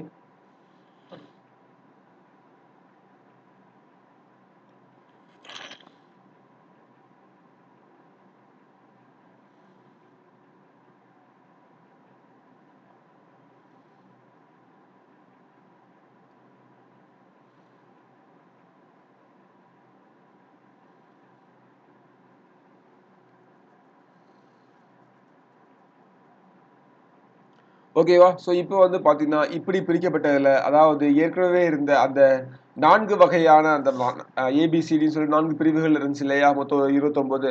அது எல்லாமே வந்து பார்த்தீங்கன்னா, ஒழிக்கப்படுது. கிட்டத்தட்ட 16 மாநிலங்கள், 3 மத்திய நிர்வாக பகுதிகள வந்து உருவாக்குதல் அப்படின்னு சொல்லி சொல்றாங்க. ஆனா, நமக்கு வந்து உருவாக்கப்பட்டது அப்படின்னு பார்த்தீங்கன்னா, 1956 7வது கான்ஸ்டிடியூஷனல் அமெண்ட்மென்ட் ஆக்ட். ஓகேங்களா? அடுத்த கான்ஸ்டிடியூஷனல் அமெண்ட்மென்ட் ஆக்ட் வந்து 7வது கான்ஸ்டிடியூஷனல் அமெண்ட்மென்ட் ஆக்ட். இதுதான் என்ன சொல்லுது அப்படின்னு பார்த்தீங்கன்னா, மாநில மறுசீரமைப்பு சட்டம். State reorganisation act. ரொம்ப ரொம்ப முக்கியமானது. என்ன ஆக்ட்? மாநில மறுசீரமைப்பு சட்டம். மாநில மறுசீரமைப்பு சட்டம் 1956. 8வது கான்ஸ்டிடியூஷனல் அமெண்ட்மென்ட். 8வது அரசியலமைப்பு திருத்த சட்டம். எப்போ வருது? நவம்பர் 1, 1956 அன்னைக்கு மொத்தமா நமக்கு வந்து 14 மாநிலங்கள் மற்றும் 6 யூனியன் பிரதேசங்கள் உருவாக்குது. ஓகேங்களா? மொத்தம் வந்து 14 ஸ்டேட்டு, 6 யூனியன் டெரிட்டரிஸ் வந்து மொத்தம் வந்து உருவாக்கப்படுது. ஓகேங்களா? இந்த ஒரு பாயிண்ட் ரொம்ப ரொம்ப முக்கியமானது. பார்த்துக்கோங்க. என்ன உருவாக்கப்படுது? State reorganisation act 1956. 7th constitutional amendment act. ஓகேங்களா? மாநில மறுசீரமைப்பு சட்டம் 1956. 7வது அரசியலமைப்பு திருத்த சட்டம். ஓகே. நவம்பர் 1, 1956 அன்னைக்கு நவம்பர் 1 முக்கியமா ஞாபகம் வச்சுக்கோங்க. இது வந்து ஈஸியா ஞாபகம் வச்சுக்கலாம். எப்படின்னா 1955ல தான் ரிப்போர்ட்டே சப்மிட் பண்றாங்க. அப்படிதானே? ஸோ அப்போ வந்து 1956ல வந்து நமக்கு இது பிரிக்கப்படுது. 14 மாநிலம், 6 யூனியன் பிரதேசங்கள் வந்து உருவாக்கப்படுது. கரெக்ட்டா? ஓகே. அந்த 14 மாநிலங்கள்லாம் என்ன அப்படின்றது, ஃபர்ஸ்ட் வந்து பார்த்தீங்கன்னா, இங்க இருந்தே வாங்க கீழ இருந்து. ஆந்திர பிரதேசம் வந்து இருக்கும். ஓகேவா? அதே மாரி ஆந்திரா, கேரளா, மெட்ராஸ் கீழ. ஓகேங்களா. ஆந்திரா, கேரளா, மெட்ராஸ், அப்படியே கொஞ்சம் சைடில் பார்த்தீங்கன்னா மைசூர் அப்படின்றது இப்போ பார்த்தா கர்நாடகா பகுதி. ஸோ அப்போ இந்த 4 மாநிலமும் கவர் ஆயிடுச்சா? என்னெல்லாம்? ஆந்திரா ஒன்று, கேரளா ஒன்று, மைசூர் ஒன்று, ஓகே, மெட்ராஸ் ஒன்று. மெட்ராஸ் அப்படின்றது தமிழ்நாடு. ஓகேங்களா. ஸோ அப்போ இங்கேயே 4 வந்துருச்சு அப்படிதானே. அதுக்கப்புறம் அப்படியே மேலே கொஞ்சம் மேலே வந்தீங்கன்னா வேற என்னன்னா அஸ்ஸாம் வரும், பீகார் வரும் இந்த பக்கத்தில். ஓகேங்களா. அஸ்ஸாம், பீகார், அதே மாதிரி வேற என்ன இருக்குது, மேற்கு வங்காளம் அதுவும் வந்துடும். அப்படியே இங்கே வந்தீங்கன்னா பம்பாய் வந்துடும். ஓகேங்களா. ஸோ மேப்பில் போட்டால் உங்களுக்கு ஈஸியாக இருக்கும். ஸோ ஈஸியாக ஞாபகத்துக்கு நம்ம பார்க்கலாம். அதுக்கு முன்னாடி நமக்கு இங்கே என்ன இருக்குது, மദ്രാஸ், கேரளா, அப்புறம் ஆந்திரா, மைசூர். ஓகேங்களா. ஸோ இந்த 4 நமக்கு வந்து ஞாபகம் வச்சுக்கோங்க. அடுத்தது இங்கே வந்து பார்த்தீங்கன்னா இந்த 2 சேர்த்து வந்து பம்பாய். ஓகே, மேற்கு வங்காளம் இருக்குது, அப்புறம் அஸ்ஸாம் இருக்குது, பீகார் இருக்குது. ஓகே, அஸ்ஸாம், பீகார். ஓகேவா. அதுக்கப்புறம் வந்து பார்த்தீங்கன்னா வேற எது மிஸ் பண்ணுறோம்? ஓகே, இங்கே வந்து பார்த்தீங்கன்னா பஞ்சாப், மிகப்பெரிய மாகாணங்கள் ஒன்று பஞ்சாப். ஓகேங்களா. அதே மாதிரி இங்கே வந்து வெஸ்ட் பெங்கால் போல இல்லையா. So west Bengal, Rajasthan. Okay, அதுக்கப்புறம் வந்து பார்த்தீங்கன்னா ஜம்மு காஷ்மீர். ஓகேவா, ஜம்மு காஷ்மீர் இருக்குது. அதே மாதிரி நமக்கு வந்து வேற என்ன, எத்தனை வந்துருக்குது, 1 2 3 4 8 9 10 11 வந்துருக்குதா. ஸோ எது மிஸ் பண்ணுறோம்? மத்திய பிரதேஷ் இருக்கும் சென்டரில், பெருசு வந்து மத்திய பிரதேஷ் இருக்கும். ஓகேங்களா. அஸ்ஸாம் போட்டோம், பீகார் போட்டோம், வேற ஒடிஷா போடல இல்லையா. ஸோ இங்கே வந்து ஒடிஷாவும் பிரிஞ்சு இருக்கும். ஓகேங்களா. இந்த இடத்துல வந்து ஒடிஷா இருக்கும். ஓகே, ராஜஸ்தான், உத்தரப்பிரதேஷ் வந்துச்சுன்னு நினைக்கிறேன் இல்லையா. உத்தரப்பிரதேஷ் விட்டோம். ஓகே, ஈஸியாக வச்சுக்கோங்க. ஃபர்ஸ்ட் இங்கே ஒரு 4, இந்த சைடில் வந்து பார்த்தீங்கன்னா ராஜஸ்தானையும் பம்பாயும் நான் வச்சுக்கோங்க. குஜராத்தும் மகாராஷ்டிரம் சேர்ந்த பாம்பாய். அப்போ அதே மாதிரி இங்கே வந்து வெஸ்ட் பெங்கால், அதே மாதிரி இங்கே வந்து அஸ்ஸாம், பீகார், ஒடிஷா, அந்த 3 நான் வச்சுக்கோங்க. ஓகேங்களா. அஸ்ஸாம், பீகார், ஒடிஷா, சென்டரில் மத்திய பிரதேசம், உத்தரப்பிரதேசம், அப்புறம் ஜம்மு காஷ்மீர். ஓகேங்களா. ஸோ இவ்வளோ தான். நம்ம இதை புரிஞ்சுட்டிங்கன்னா நீங்கள் அடுத்தடுத்து டெவலப் பண்ணுறதுக்கு ஈஸியாக இருக்கும். அதுக்காக சொல்கிறேன். ஓகேங்களா. பின்னாடி ஒரு பெரிய ஃபேக்ட் வரும், அதை வந்து டெவலப் பண்ணுறதுக்கு ஈஸியாக இருக்கும். அப்போ பாருங்க, நமக்கு வந்து சிம்பிளாக சொல்ல போனால் நமக்கு வந்து ஃபர்ஸ்ட் கீழோட 4 நான் வச்சுக்கோங்க. மெட்ராஸ், கேரளா, மைசூர், அதே மாதிரி ஆந்திர பிரதேஷ். இங்கே வந்து பார்த்தீங்கன்னா பம்பாய் அண்ட் ராஜஸ்தான். ஓகேங்களா. மேலே ஜம்மு காஷ்மீர், இங்கே வெஸ்ட் பெங்கால், அதே மாதிரி பஞ்சாப். ஸோ இதெல்லாம் வந்து பெரிய மாகாணம். ஸோ பஞ்சாப் இருக்கட்டும், வெஸ்ட் பெங்கால், பம்பாயா இருக்கட்டும், மட்ராஸாக இருக்கட்டும். ஓகேங்களா. அது போக அஸ்ஸாம், பீகார், ஒடிஷா, அதே மாதிரி உத்தரப்பிரதேஷ், மத்திய பிரதேஷ். அவ்வளோதான். ஓகேங்களா. ஜஸ்ட் இதை மட்டும் ஞாபகம் வச்சுக்கோங்க. இப்போ பாருங்க, அதே மாதிரி யூனியன் பிரதேசங்கள் ஒரு 6 வந்து எதெல்லாம் வந்துருன்னா அந்தமான் நிக்கோபர் ஆப்வியஸா வந்துடும். அப்படிதானே. அந்தமான் நிக்கோபர், டெல்லி, அதே மாதிரி ஹிமாச்சல் பிரதேஷ் வந்து யூனியன் பிரதேசமா வந்திருக்கும். ஹிமாச்சல் பிரதேஷ் வந்து பார்த்தீங்கன்னா யூனியன் பிரதேசமா வந்திருக்கும். மணிப்பூர், திரிபுரா ஆல்சோ யூனியன் பிரதேசமா வந்திருக்கும். ஓகேங்களா. நான் ஆல்ரெடி சொன்னேன் இல்லையா, அங்க வந்து அந்த சீஃப் கமிஷனர் ப்ராவின்சஸ்ல இருந்து இல்லையா. ஸோ அதுல வந்து மணிப்பூர், திரிபுரா இருந்திருக்கும். ஸோ அதுவும் வந்து யூனியன் பிரதேசங்கள் கேட்டகரியில வந்து வந்திருக்கும். ஓகேங்களா. இதில் இங்கிலீஷ் மட்டும் இருக்குது, தமிழ்ல இல்லை. ஓகே, ஸோ உங்களுக்கு புரியும் நினைக்கிறேன், ஃபாலோ பண்ணிக்கலாம் இல்லையா. ஸோ அந்தமான் நிக்கோபர், இமாச்சல் பிரதேஷ், அதுக்கப்புறமா டெல்லி, லக்கதீவ், மினிகாய், அமினி. ஓகேங்களா. இந்த 3 தான் சேர்ந்து தான் இப்போ வந்து நமக்கு என்னவா இருக்குது, இந்த 3 சேர்ந்து நமக்கு வந்து பார்த்தீங்கன்னா இப்போ வந்து லக்ஷதீப்பா இருக்குது. ஓகேங்களா. லக்ஷதீப்பா இருக்குது. கரெக்டா. அதே மாதிரி பார்த்தீங்கன்னா மணிப்பூர், திரிபுரா, இதே நான் வச்சுக்கோங்க. அப்போ இதுல இருக்கல உண்மையாவே இப்போ வந்து பாத்தீங்கன்னா 3 தான் இருக்குது. மீதி 3மே வந்து நமக்கு வந்து என்ன ஆயிடுச்சு, ஸ்டேட் ஆயிடுச்சு. இதெல்லாம் ஹிமாச்சல் பிரதேஷ் வந்து ஸ்டேட் ஆயிடுச்சு, அதே மாதிரி மணிப்பூர் வந்து ஸ்டேட் ஆயிடுச்சு, அதே மாதிரி திரிபுராவும் ஸ்டேட் ஆயிடுச்சு. ஓகேங்களா. மாநிலங்கள் ஆயிடுச்சு. மீதி 3மே வந்து பாத்தீங்கன்னா நமக்கு இன்னும் இதா இருக்கு. இதெல்லாம் டெல்லி, லக்ஷதீப், அதே மாதிரி அந்தமான் நிக்கோபர். ஓகேங்களா. ஓகே, இது பார்க்கணுமா, இதுல என்னதான் இருக்குன்னு சொல்லிட்டு ரிப்பீட் பண்ணிடுவோமா. ஆந்திர பிரதேஷ், அஸ்ஸாம், பீகார், பாம்பே, ஜம்மு அண்ட் காஷ்மீர், கேரளா, மத்திய பிரதேஷ், மதராஸ், வெஸ்ட் பெங்கால், ஒரிசா. ஸோ அப்போ ஒடிஷா கிடையாது, ஒரிசா தான் இல்லையா. ஸோ ராஜஸ்தான், பஞ்சாப், உத்தரப்பிரதேஷ், மைசூர். ஓகேங்களா. மொத்தம் 14. அப்போ மொத்தமா வந்து பாத்தீங்கன்னா 1956 பிரிக்கும் போது 14 மாநிலங்களும் 6 யூனியன் பிரதேசங்களும் இருக்குது. 14 மாநிலங்களும் 6 யூனியன் பிரதேசங்களும் நமக்கு மொத்தமா இருக்குது. ஓகேங்களா. ஓகே, இதுதான் அடுத்து பார்க்க போறது. ரொம்ப முக்கியமான ஒரு ஃபேக்சுவல் சொல்லுவேன். இப்போ நமக்கு இதுவரை எத்தனை பிரிச்சாச்சு, 14 பிரிச்சாச்சு. இப்போ நமக்கு எத்தனை இருக்குது, 28 இருக்குது. ஓகேங்களா. அந்த கதையை பார்க்கணும் இல்லையா. ஸோ அந்த கதையை வந்து நம்ம இப்போ பார்க்கலாம். Okay,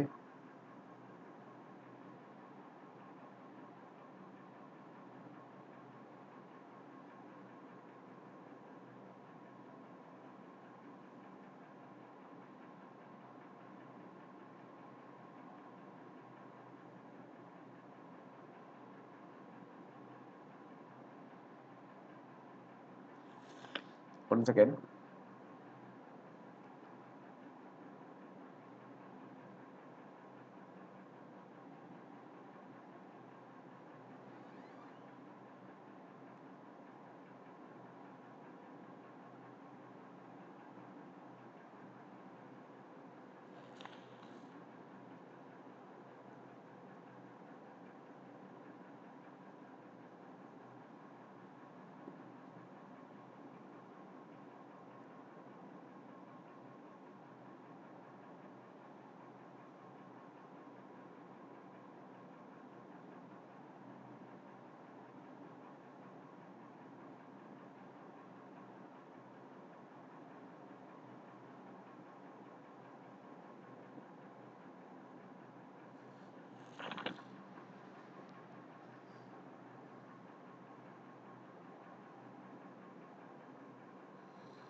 okay. அப்போ வந்து பசலலி கமிட்டி வந்து என்ன ரெக்கமெண்ட் பண்றாங்க? 16 மாநிலங்களும் 3 யூனியன் டெரிட்டரியும் பண்றதுக்கு ரெக்கமெண்ட் பண்றாங்க. அதுக்கப்புறம் வந்து பாத்தீங்கன்னா, அந்த ஆணையம் பரிந்துரைத்ததுல சில மாற்றங்கள்லாம் பண்ணி நமக்கு வந்து 7வது அரசியலமைப்பு திருத்தம் மூலமாட்டு 14 மாநிலங்கள் 6 யூனியன் பிரதேசங்கள் அப்படிதானே? ஸோ 16 3 அவங்க சொன்னது.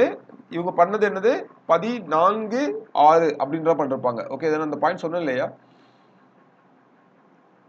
அவங்க இது சொன்னது மாதிரி பார்த்தீங்கன்னா அங்க இருக்குது. ஓகேங்களா? இவங்களுடைய பரிந்துரைகள் வந்து 1 4 வகை பாட்ட வந்து ஒழிக்கணும். அந்த பகுதி ஏபிசிடி அப்படின்றது நம்ம வேண்டாம். நம்ம என்ன பண்ணலாம்? 16 ஸ்டேட் 3 சென்ட்ரல் அட்மினிஸ்ட்ரேட்டிவ் டெரிட்டரிஸ் அதாவது யூனியன் டெரிட்டரிஸ் நம்ம உருவாக்கலாம் அப்படின்னு சொல்றாங்க. ஆனா அதிலேயே வந்து பார்த்தீங்கன்னா சில சேஞ்சஸ்லாம் பண்ணி நமக்கு வந்து 14 மாநிலங்கள் 6 யூனியன் பிரதேசங்கள் நமக்கு வந்து பிரிச்சிருப்பாங்க. இதுக்கப்புறம் 1956ல நமக்கு வந்து இதெல்லாம் பண்ணி முடிக்கிறாங்க. அதுக்கப்புறமா நமக்கு இப்போ எப்படி ஒவ்வொன்றா டெவலப் ஆச்சு அப்படின்னு சொல்லிட்டு ஃபர்ஸ்ட் வந்து பாத்தீங்கன்னா 1960ல ஓகேங்களா? ஸோ அந்த பம்பாய் அப்படின்றது ரெண்டா பிரிக்கப்படுது. பம்பாய் அப்படின்றது ரெண்டா பிரிக்கப்படுது.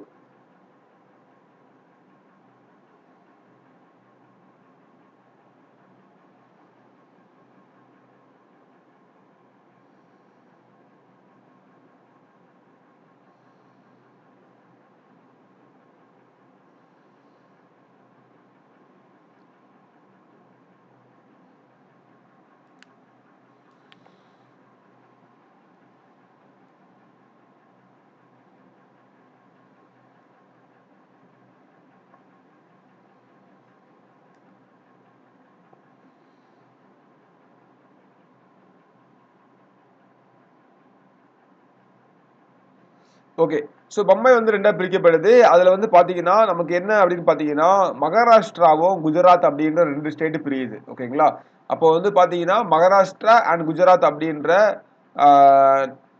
2 இது வந்து கிரியேட் ஆகுது. ஒன்னு வந்து பாத்தீங்கன்னா இது வந்து 15வது மாநிலமா உருவாக்கப்படுது. ஓகேங்களா? மகாராஷ்டிரா அதாவது பம்பாய் அப்படின்றது மகாராஷ்டிரா அப்படின்னு கண்டினியூ ஆகுது.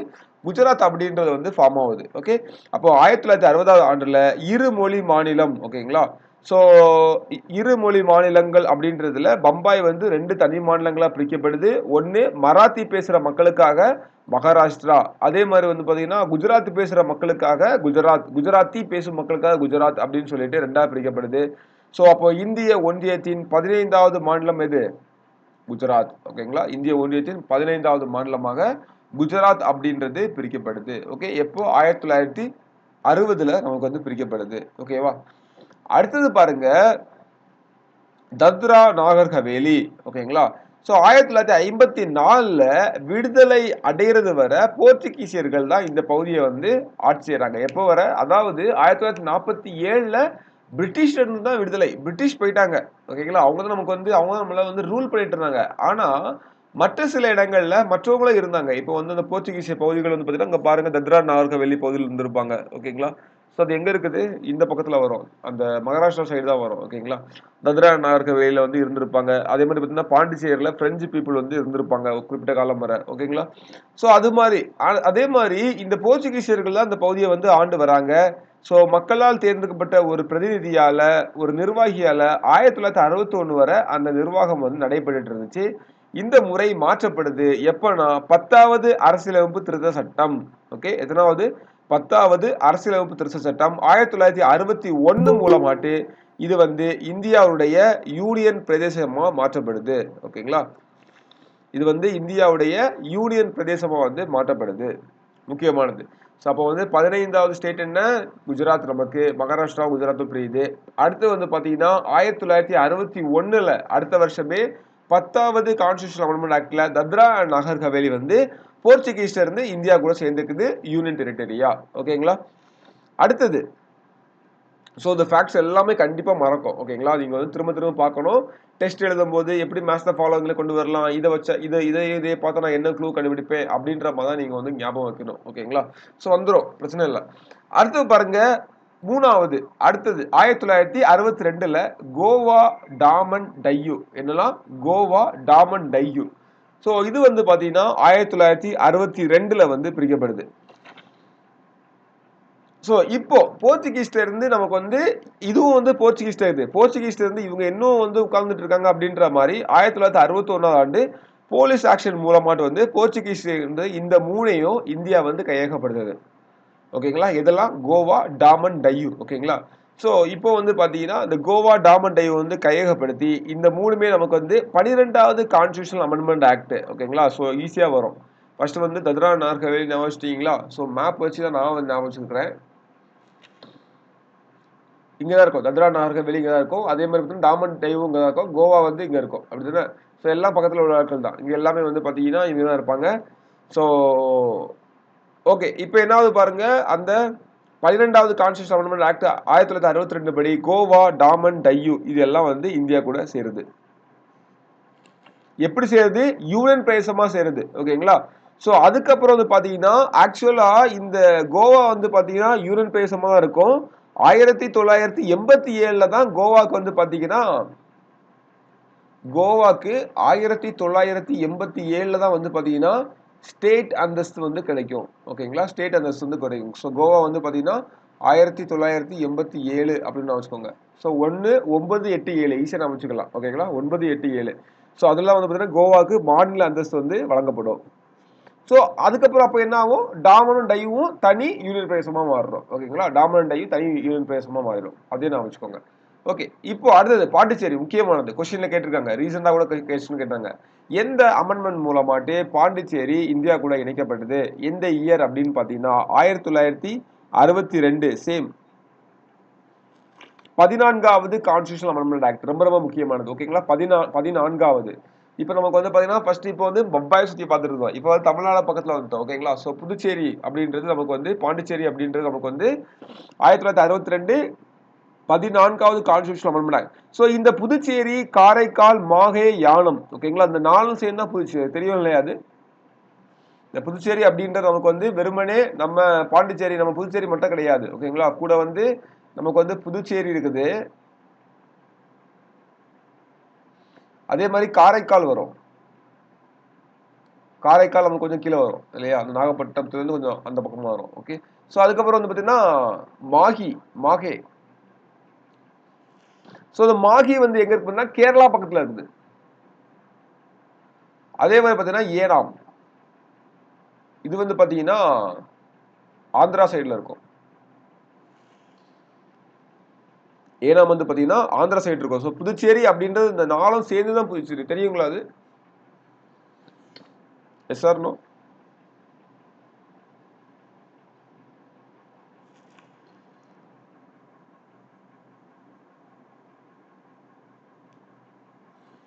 ஓகே, ஸோ இது ஞாபகம் வச்சுக்கோங்க. ஓகேங்களா, ஸோ இது எல்லாமே வந்து பார்த்தீங்கன்னா நமக்கு வந்து யாரோடைய கண்ட்ரோலில் இருக்கும் அப்படின்னு பார்த்தீங்கன்னா பிரெஞ்சோடைய கண்ட்ரோலில் இருக்கும். ஓகேங்களா, ஸோ பிரெஞ்சிட்ட இருந்து இது எல்லாமே நமக்கு வந்து எடுத்திருப்பாங்க. 1954லேயே பிரெஞ்சுக்காரர்கள் வந்து இதை வந்து ஒப்படைச்சிருப்பாங்க இந்தியாட்ட.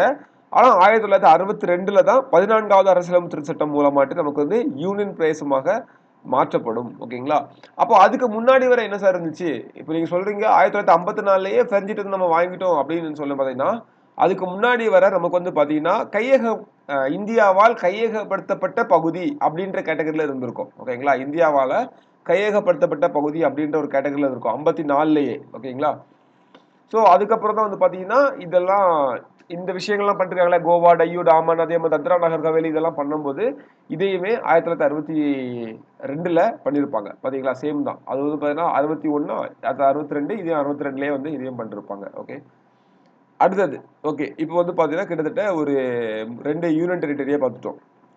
அடுத்ததாட்டு வந்து 16வது ஸ்டேட் ஆட்டு நாகாலாந்து உருவாக்கப்படுது. ஓகேங்களா? 1963ல இந்த நாகமலைகள், தியான்சாங் பகுதி, அதாவது அஸ்ஸாம் மாநிலத்திற்கு வெளியே அப்படின்ற மாதிரி. ஓகேங்களா? ஸோ இது வந்து எங்க வரும் அப்படின்னு பார்த்தீங்கன்னா அந்த நார்த் ஈஸ்ட்ல வரும்.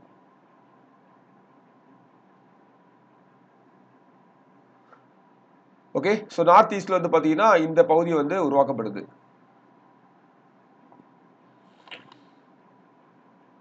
நாகாலாந்து இங்கே வரும் அப்படின்னா எக்ஸாக்டாக வந்து பார்த்தீங்கன்னா இன்னும் கரெக்டாக போட்டிங்கன்னா இங்கே வரும். இங்கே வந்து நாகா ஹில்ஸ்லாம் இருக்கும். ஸோ இங்கே தான் வந்து பார்த்தீங்கன்னா நாகாலாந்து நமக்கு வந்து வரும். ஸோ நாகாலாந்து வந்து பார்த்தீங்கன்னா 16வது மாநிலமாக 1963ல் வந்து உருவாக்கப்படுது. ஸோ அவ்வளோ மட்டும் ஞாபகம் வச்சுக்கோங்க போதும். இதில் வந்து பெருசாக உள்ள எப்படிலாம் பண்ணாங்க அப்படின்னு சிம்பிளாக சொல்லலாம் அப்படின்னு பார்த்தீங்கன்னா அந்த நாகமலைகள் மற்றும் தியான்சாங் அந்த பகுதிகளை சேர்த்து வந்து உருவாக்கியிருப்பாங்க. அது மட்டும் நீங்கள் வந்து ஞாபகம் வச்சுட்டா போதுமானது. அதே மாதிரி பார்த்தீங்கன்னா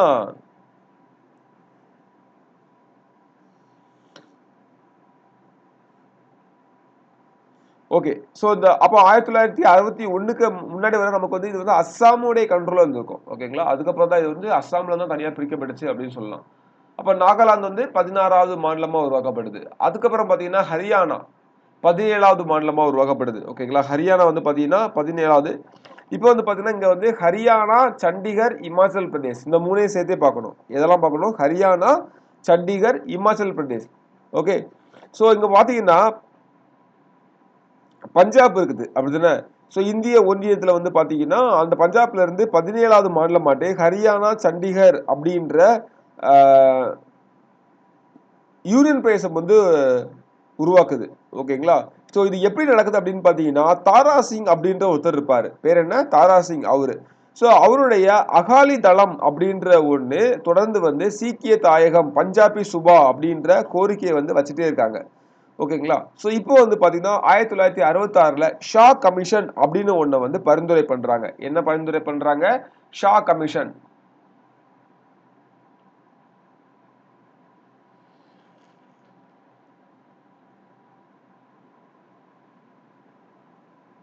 okay, so Shah commission.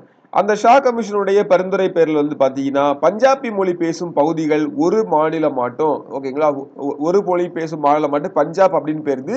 Hindi பேசும் பகுதிகளாட்டு இந்த ஹரியானா மாநிலமாவட்டு வந்து பிரிக்கப்படுது. ஓகேங்களா?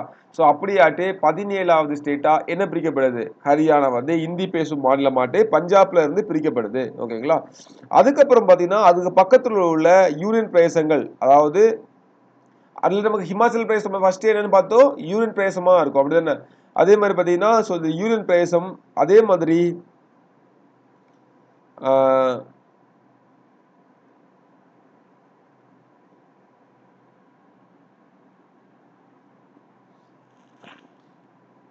ஓகே, சண்டிகரும் இமாச்சல் பிரதேசம் சேர்ந்து வந்து பார்த்தீங்கன்னா பக்கத்தில் உள்ள பகுதிகளெல்லாம் சேர்த்து இது இது இமாச்சல் பிரதேசம் அப்படின்ற 18வது மாநிலம் வந்து பிரிக்கப்படுது. என்ன பண்ணுது? 18வது மாநிலமா பிரிக்கப்படுது. ஓகேங்களா? ஸோ வேற ஒன்றும் இல்லை, பஞ்சாப்ல இருந்து ஹிந்தி மொழி பேசுற மக்களுக்காக ஹரியானா பிரிக்கப்படுது. அதே மாதிரி அந்த இமாச்சல் பிரதேஷ் நமக்கு ஆல்ரெடி யூனியன் டெரிட்டரி கேட்டகரியில தான் இருக்கு. அப்படின்னு நம்ம ஸ்டார்டிங்ல பார்த்தோம். அந்த 14+6 பிரிக்கும் போது யூனியன் டெரிட்டரி கேட்டகரியில இருக்குது. அங்க இருந்து இவங்க வந்து என்னவா பிரிக்கப்படுறாங்கன்னா மாநிலமா மாற்றப்படுது. சண்டிகர் மற்றும் அதை சுற்றி உள்ள மலைப்பகுதிகள்லாம் சேர்த்து வந்து என்னவா மாற்றப்படுது? மாநிலமா மாற்றப்படுது. ஓகேங்களா? ஸோ இது வந்து எப்போ நடக்குதுன்னா 1971ல வந்து நடக்குது. ஓகேங்களா?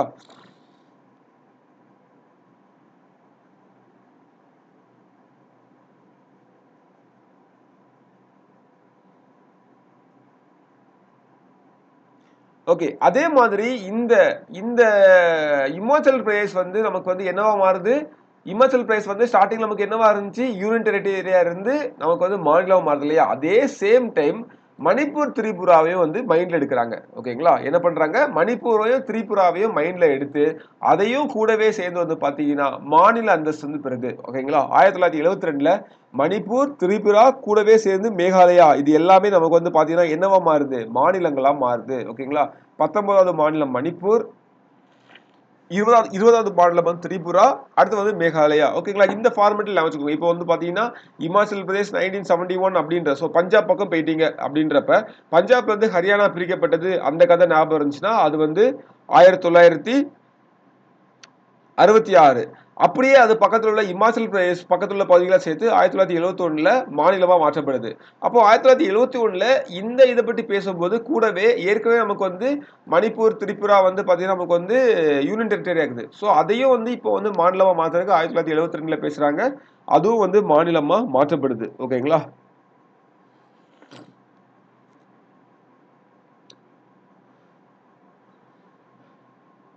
ஓகே. ஸோ இப்போ வந்து பாத்தீங்கன்னா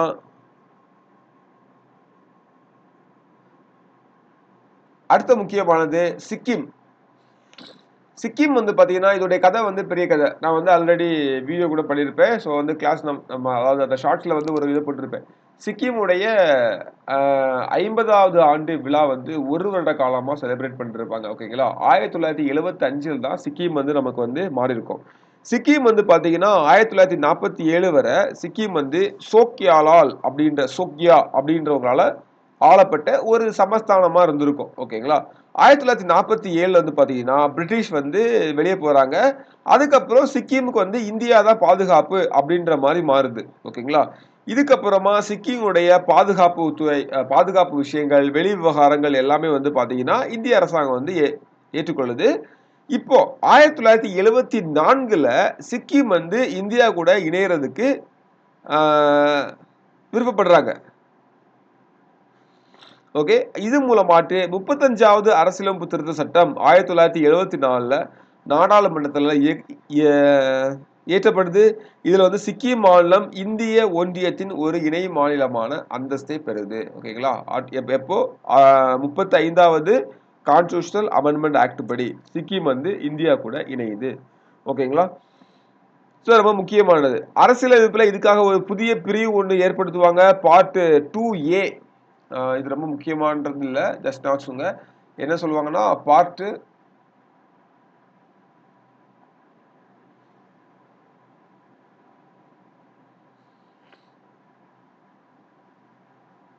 பார்ட் 2A. ஓகேங்களா? ஆக்சுவலாக article 2A. So article 2A அப்படின்ற ஒரு பிரிவு வந்து ஏற்படுத்துவாங்க. அதே மாதிரி பார்த்தீங்கன்னா இன்னொரு விஷயம் என்னன்னா 10வது அட்டவணை நமக்கு வந்து என்ன இருக்குது?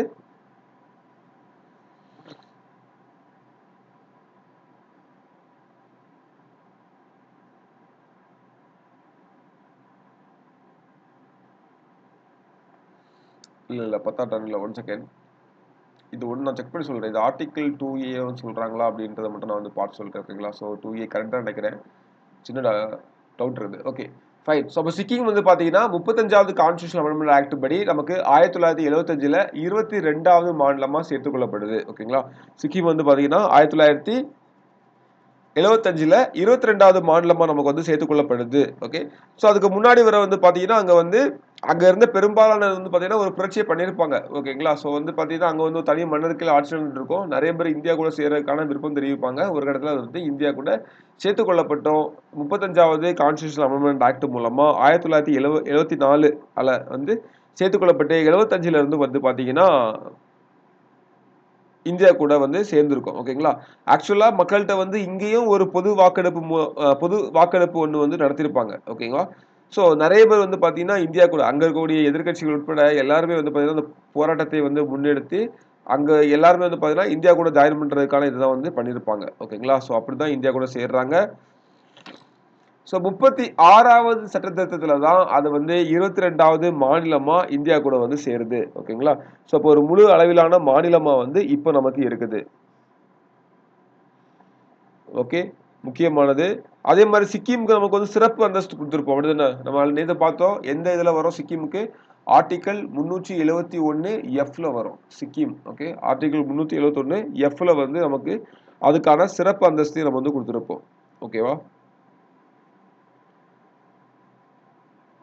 இந்த ஆர்டிகல் 2A மட்டும் நான் வந்து பார்த்து நெக்ஸ்ட் கிளாஸ்ல சொல்றேன். ஓகேங்களா? ஸோ அது ஒரு விஷயம் வரும். அது மட்டும் நான் வந்து பார்த்து சொல்றேன். ஃபைன். இப்படி சிக்கிம் வந்து 22வது மாநிலமா நமக்கு வந்து சேர்க்கப்படுது. அடுத்தது பாருங்க, அதே மாதிரி நான் ஆல்ரெடி கோவா பற்றி சொல்லியிருப்பேன். 1987ல வந்து கோவாக்கு வந்து யூனியன் டெரிட்டரியில இருந்து ஸ்டேட் அந்தஸ்து வந்து கிடைச்சிருக்கும். அப்படிதானே? ஸோ ஏற்கனவே நம்ம வந்து சொன்னேன். ஸோ அது மாதிரி கிடைக்குது. அது ஒன்று வச்சுக்கோங்க. அதே மாதிரி கூடவே இந்திய ஒன்றியத்துல 23, 24வது மாநிலம் நமக்கு வந்து அருணாச்சல் பிரதேஷ் அதே மாதிரி மிசோரம், ஓகேங்களா, மிசோரமும் அருணாச்சல் பிரதேசம் நமக்கு வந்து சேர்க்கப்படுது. இதுல என்னன்னு பாத்தீங்கன்னா,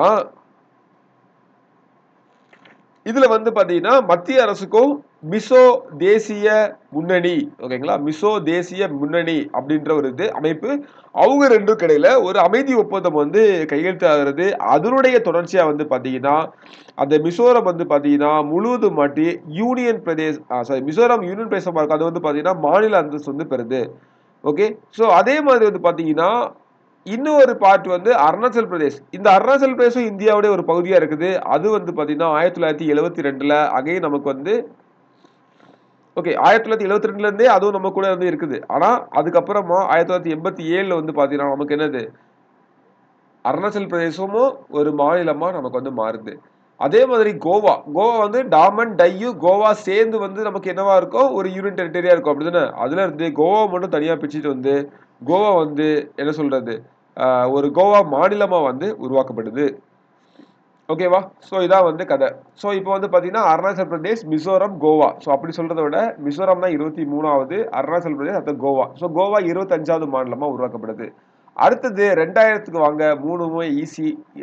சத்தீஸ்கர் 26, உத்தரகாண்ட் 27, ஜார்க்கண்ட் வந்து 28. ஓகேங்களா? ஸோ சத்தீஸ்கர், உத்தரகாண்ட், ஜார்க்கண்ட் எல்லாமே உருவாக்கப்படுது. ஓகேங்களா? இது வந்து எங்க இருந்து உருவாக்கப்படும் அப்படின்னா, ஒன்னு வந்து மத்திய பிரதேசல இருந்து, இன்னொன்னு உத்தரப்பிரதேசம் பிரிச்சிருப்பாங்க, இன்னொன்னு வந்து அசாம் சாரி பீகாரை வந்து பிரிச்சிருப்பாங்க. ஓகேங்களா? ஸோ இப்படி வந்து இந்த 3 பெரிய மாநிலங்கள் வந்து கொஞ்சம் கொஞ்சமா பிரிச்சு என்னது சத்தீஸ்கர், ஜார்க்கண்ட், உத்தரகாண்ட் இந்த 3 மாநிலங்களை வந்து உருவாகுது. ஓகேங்களா? எப்போ 2000. இப்போ அதுக்கப்புறம் வந்து பாத்தீங்கன்னா நமக்கு என்ன நடந்திருக்குன்னா இன்னொரு விஷயம், இந்த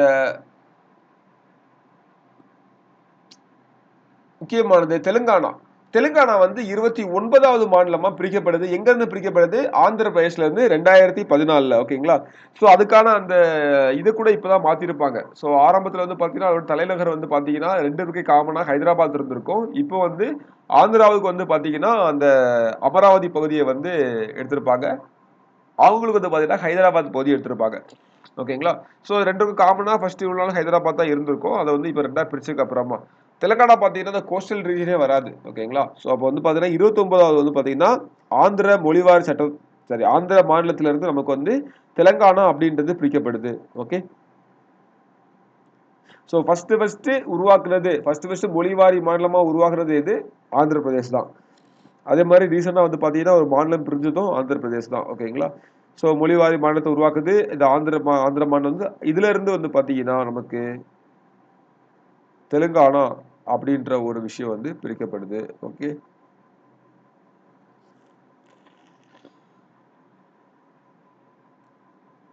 அடுத்தது முக்கியமானது நம்ம கடைசியா இப்போ நடந்த ஒரு சம்பவம் 2019ல இது வந்து பாத்தீங்கன்னா நரேந்திர மோடி அவங்க வந்து இருக்கும்போது நடந்த ஒரு விஷயம். ஜம்மு காஷ்மீர் வந்து பிரிக்கப்படுது. ஓகேங்களா? ஸோ ஜம்மு காஷ்மீர் வந்து பாத்தீங்கன்னா ஜம்மு லடாக் அப்படின்னு சொல்லி 2 பகுதியா பிரிக்கப்படுது. ரெண்டுமே இப்போ ஸ்டேட் கிடையாது. என்னவா இருக்கு? ரெண்டுமே யூனியன் டெரிட்டரி. ஓகேங்களா? ஸோ அப்போ வந்து யூனியன் டெரிட்டரியா இருக்குது. அதே மாதிரி அதுக்கப்புறம் 2020ல வந்து பாத்தீங்கன்னா இன்னொரு விஷயம் வந்து நமக்கு நடந்திருக்கும். இதுவும் 2019 நடக்கும். 2020ல நடைமுறைக்கு வந்திருக்கும். ஓகேங்களா? இது தத்ரா நாகர் ஹவேலி, டாமன் டையூ ரெண்டையும் சேர்ந்து ஒன்னா சேர்த்துட்டாங்க. முந்தி டாமன் அண்ட் டையூ ஒன்னு, தத்ரா நாகர் ஹவேலி ஒன்னு. அப்படின்னா தத்ரா நாகர் ஹவேலி ஃபர்ஸ்ட் இருக்கும், டாமன் டையூவும் கோவாவும் சேர்ந்து ஒன்னா இருக்கும். அப்படிதானே? அதுக்கப்புறம் கோவா வந்து 1987ல ஸ்டேட்டா மாறிடும். டாமன் அண்ட் டையூ வந்து பாத்தீங்கன்னா தனியா இருக்கும். கரெக்டா? ஸோ இப்போ இந்த டாமன் அண்ட் டையூவையும் தத்ரா நாகர் ஹவேலியும் ஒன்னா சேர்த்து ஒரே யூனியன் டெரிட்டரிஸா மாத்திட்டாங்க. இப்போ நீங்க சொல்லுங்க, இந்தியாவில் இப்போ எத்தனை ஸ்டேட் எத்தனை யூனியன் டெரிட்டரிஸ் இருக்குது? இந்தியாவில் எத்தனை ஸ்டேட் எத்தனை யூனியன் டெரிட்டரிஸ் இருக்குது?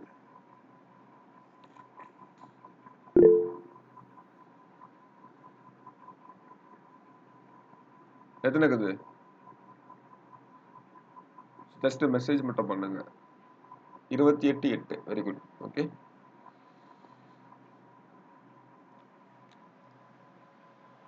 ஸோ ஆக்சுவலாக வந்து பார்த்தீங்கன்னா நமக்கு வந்து 28/7 இருந்திருக்கும்.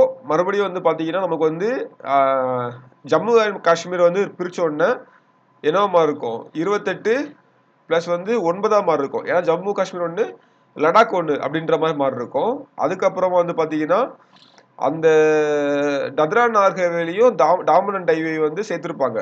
அப்புறம் அந்த 9 மறுபடியும் 8ஆம் இருக்கும். ஓகேங்களா? ஸோ இதான் கதை. ஸோ ஃபர்ஸ்ட் வந்து அப்போ சாரி 29/7 இருந்திருக்கும். 29/7 இருந்து இப்போ வந்து 28/8 ஆயிடுச்சு. ஓகேங்களா? 29/7 இருந்தது. அதுக்கப்புறமா வந்து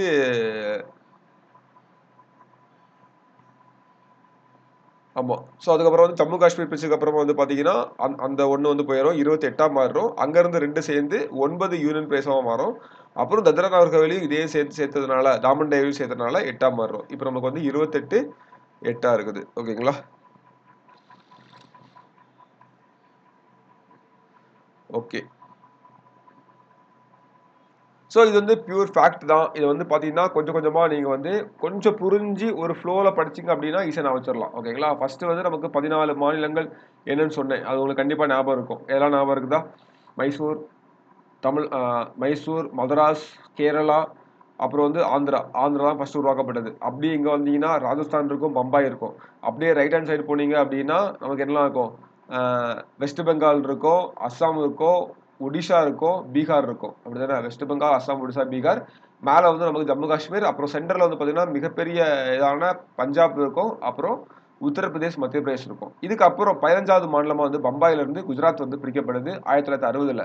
அப்புறம் 3 விஷயம் வந்து பார்த்தீங்கன்னா, 61, 62 வந்து பார்த்தீங்கன்னா, 10வது அமெண்ட்மெண்ட் ஆக்ட், 12வது அமெண்ட்மெண்ட் ஆக்ட், 14வது அமெண்ட்மெண்ட் ஆக்ட் 3மே ஞாபகம் வச்சுக்கோங்க. ஃபர்ஸ்ட் வந்து இந்த பம்பாய் பகுதியில சுத்தி உள்ள தத்ரா நாகர் ஹவேலி 10வது அமெண்ட்மெண்ட் ஆக்ட்லயும், கோவா, டாமன் டையூ வந்து பார்த்தீங்கன்னா, எப்போ 12வது அமெண்ட்மெண்ட் ஆக்ட்லயும், புதுச்சேரி 14வது அமெண்ட்மெண்ட் ஆக்ட்லயும் பிரிக்கப்படுது. ஓகேங்களா? ஸோ 16வது ஸ்டேட் ஆக்ட் அதாவது நாகாலாந்து வந்து பிரிக்கப்படுது. அதுக்கப்புறம் வந்து பார்த்தீங்கன்னா, 17வது ஹரியானா பிரிக்கப்படுது. ஓகேங்களா? எங்க இருந்து? பஞ்சாப்ல இருந்து ஹிந்தி பேசும் மக்களுக்காக.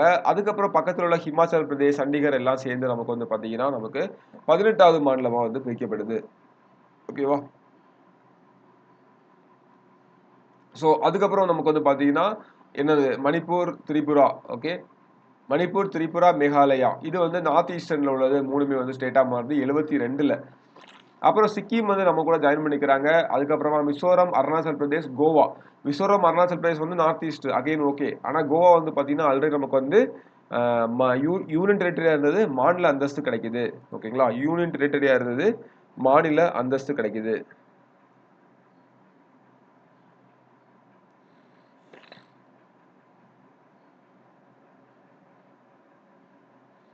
ஓகே. ஸோ அடுத்தது வந்து பார்த்தீங்கன்னா, சத்தீஸ்கர், உத்தரகாண்ட், ஜார்க்கண்ட் இது எல்லாமே பக்கத்து பக்கத்துல இருந்து. அந்த உத்தரப்பிரதேசமாகட்டும், அதே மாரி பார்த்தீங்கன்னா, அஸ்ஸாம் ஆகட்டும், அதே மாரி மத்திய பிரதேஷ் இங்க இருந்து வந்து பார்த்தீங்கன்னா, சின்ன சின்னதா பிரியுது. சத்தீஸ்கர், உத்தரகாண்ட், ஜார்க்கண்ட் அப்படின்றது 2000ல பிரியுது. அதுக்கப்புறமா 2014ல தெலுங்கானா, 2019ல ஜம்மு காஷ்மீர் இது வந்து பிரிக்கப்படுது. அதே மாரி பார்த்தீங்கன்னா, நமக்கு வந்து 2020ல தத்ரா நாகர் ஹவேலி, டாமன் டையூ வந்து சேர்க்கப்படுது. ஓகேங்களா? ஓகே. ஸோ சில பெயர்கள் மட்டும் பாருங்க. பழைய பெயர்கள் இப்போ என்னவா மாறிருக்கு அப்படின்னு பாருங்க. ஃபர்ஸ்ட் வந்து உத்தரப்பிரதேஷ் அப்படின்றது முன்னாடி வந்து யுனைடெட் ப்ராவின்சஸ். ஓகேங்களா? ஸோ வந்து என்னது? United provinces. ஓகே. ஓகே. இதுல இன்னொரு விஷயம் சொல்ல மறந்துட்டேன். ஆப்பரேஷன் விஜய் கேள்விப்பட்டிருக்கீங்களா? ஆப்பரேஷன் போலோ மாதிரி ஆப்பரேஷன் விஜய். ஸோ இது வந்து பார்த்தீங்கன்னா, இதுதான் வந்து போர்ச்சுகீஸ்ட்ட இருந்து நம்ம அந்த போலீஸ் ஆக்ஷன் மூலமா கோவாவ கைப்பற்றினோம் இல்லையா? ஸோ அது வந்து பார்த்தீங்கன்னா, ஆப்பரேஷன் விஜய். ஓகேங்களா? ஸோ இந்த பாயிண்ட்ட நோட் நோட் பண்ணிக்கோங்க.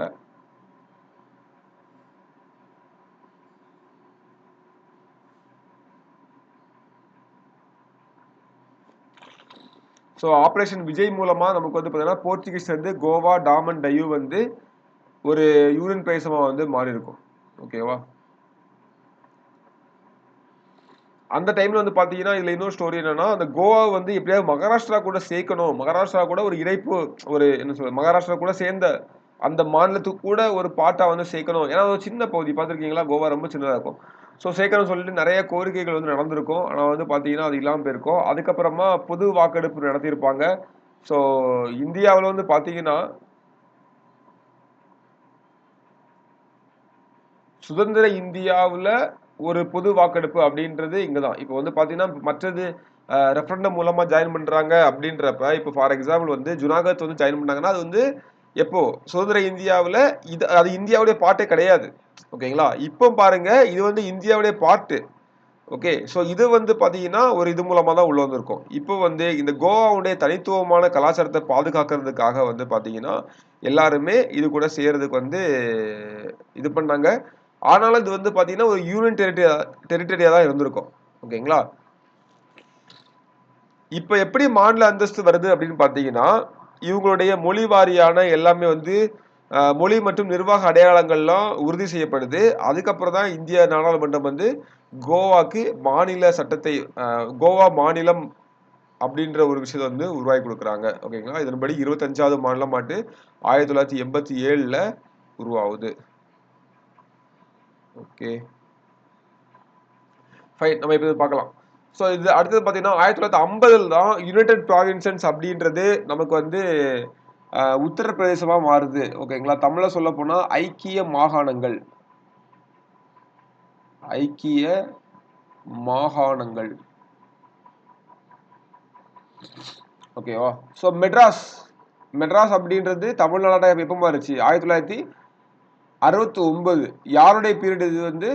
அறிஞர் அண்ணாவுடைய பீரியட். அப்படிதானே? ஸோ அண்ணாவுடைய பீரியட்ல வந்து பார்த்தீங்கன்னா, தமிழ்நாடு அப்படின்ற பேர் வந்து நமக்கு கிடைக்குது. இதே இத 69 96ன்னு சொல்லி மாத்தி போட்டீங்க அப்படின்னா, சென்னை அப்படின்ற பேர் வந்திருக்கும். இது வந்து மதராஸ் மாநிலம் தமிழ்நாடு மாநிலமாக மாற்றப்பட்டது. 1996 வந்து பார்த்தீங்கன்னா, மெட்ராஸ் சிட்டி இருக்கு இல்லையா? மெட்ராஸ் சிட்டி வந்து சென்னை சிட்டியா வந்து மாறி இருக்கும். ஓகேங்களா? மெட்ராஸ் சிட்டி வந்து சென்னை சிட்டியா வந்து மாற்றப்பட்டது. அதை நான் வச்சுக்க பின்னாடி பார்ப்போம். ஓகேங்களா? அடுத்து பாருங்க மைசூர் வந்து கர்நாடகாவா எப்போ மாற்றப்படுது? 1973ல வந்து மாற்றப்படுது. 1973ல மைசூர் கர்நாடகா மாற்றப்படுது.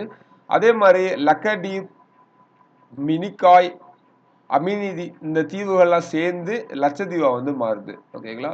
ஸோ டெல்லியோட பேர் வந்து பார்த்தீங்கன்னா national capital territory of Delhi அப்படின்னு சொல்லிட்டு 1992ல என்னது national capital territory of Delhi அப்படின்னு சொல்லிட்டு இங்க பாருங்க 1996ல அகைன் வந்து நமக்கு என்ன சொல்லிருக்கோம் மெட்ராஸ் நகரம் வந்து சென்னையா வந்து மாறுச்சு. ஓகேங்களா? ஜூலை 17 அந்த டேட்டே வந்து நான் வச்சுக்கோங்க. ஸோ அதுக்கப்புறம் பாருங்க 2006ல உத்தராஞ்சல் அப்படின்றது உத்தரகாண்டா மாறுது. அதே 2006ல பாண்டிச்சேரி அப்படின்றது புதுச்சேரியா வந்து மாறுது. ஓகேங்களா? அப்புறம் 2011ல நமக்கு தெரியும் ஆல்ரெடி ஒரிசா. ஓகேங்களா? ஸோ வந்து நமக்கு ஒரு லாங்குவேஜ்லயும் பேர் மாத்திருப்பாங்க. ஒரியா அப்படின்றது ஒடியா அப்படின்னு சொல்லி மாறி இருக்கும் லாங்குவேஜ்.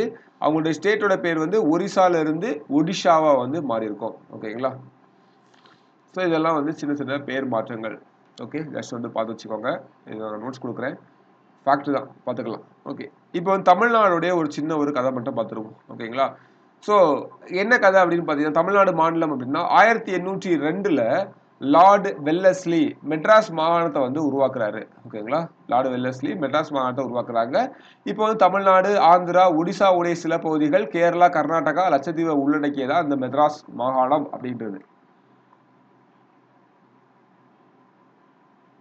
ஓகேவா? ஸோ ஒடிசாவுடைய ஒரு சின்ன பாட்டு கூட நமக்கு இருக்கும். அப்போ எவ்வளோ பெருசு பாருங்க. கிட்டத்தட்ட ஒரு ஒரு ஹாஃப் ஆஃப் த இல்லை ஒரு 70% ஆஃப் த சவுத் இந்தியா வந்து அப்படி இருந்திருக்குது இல்லையா?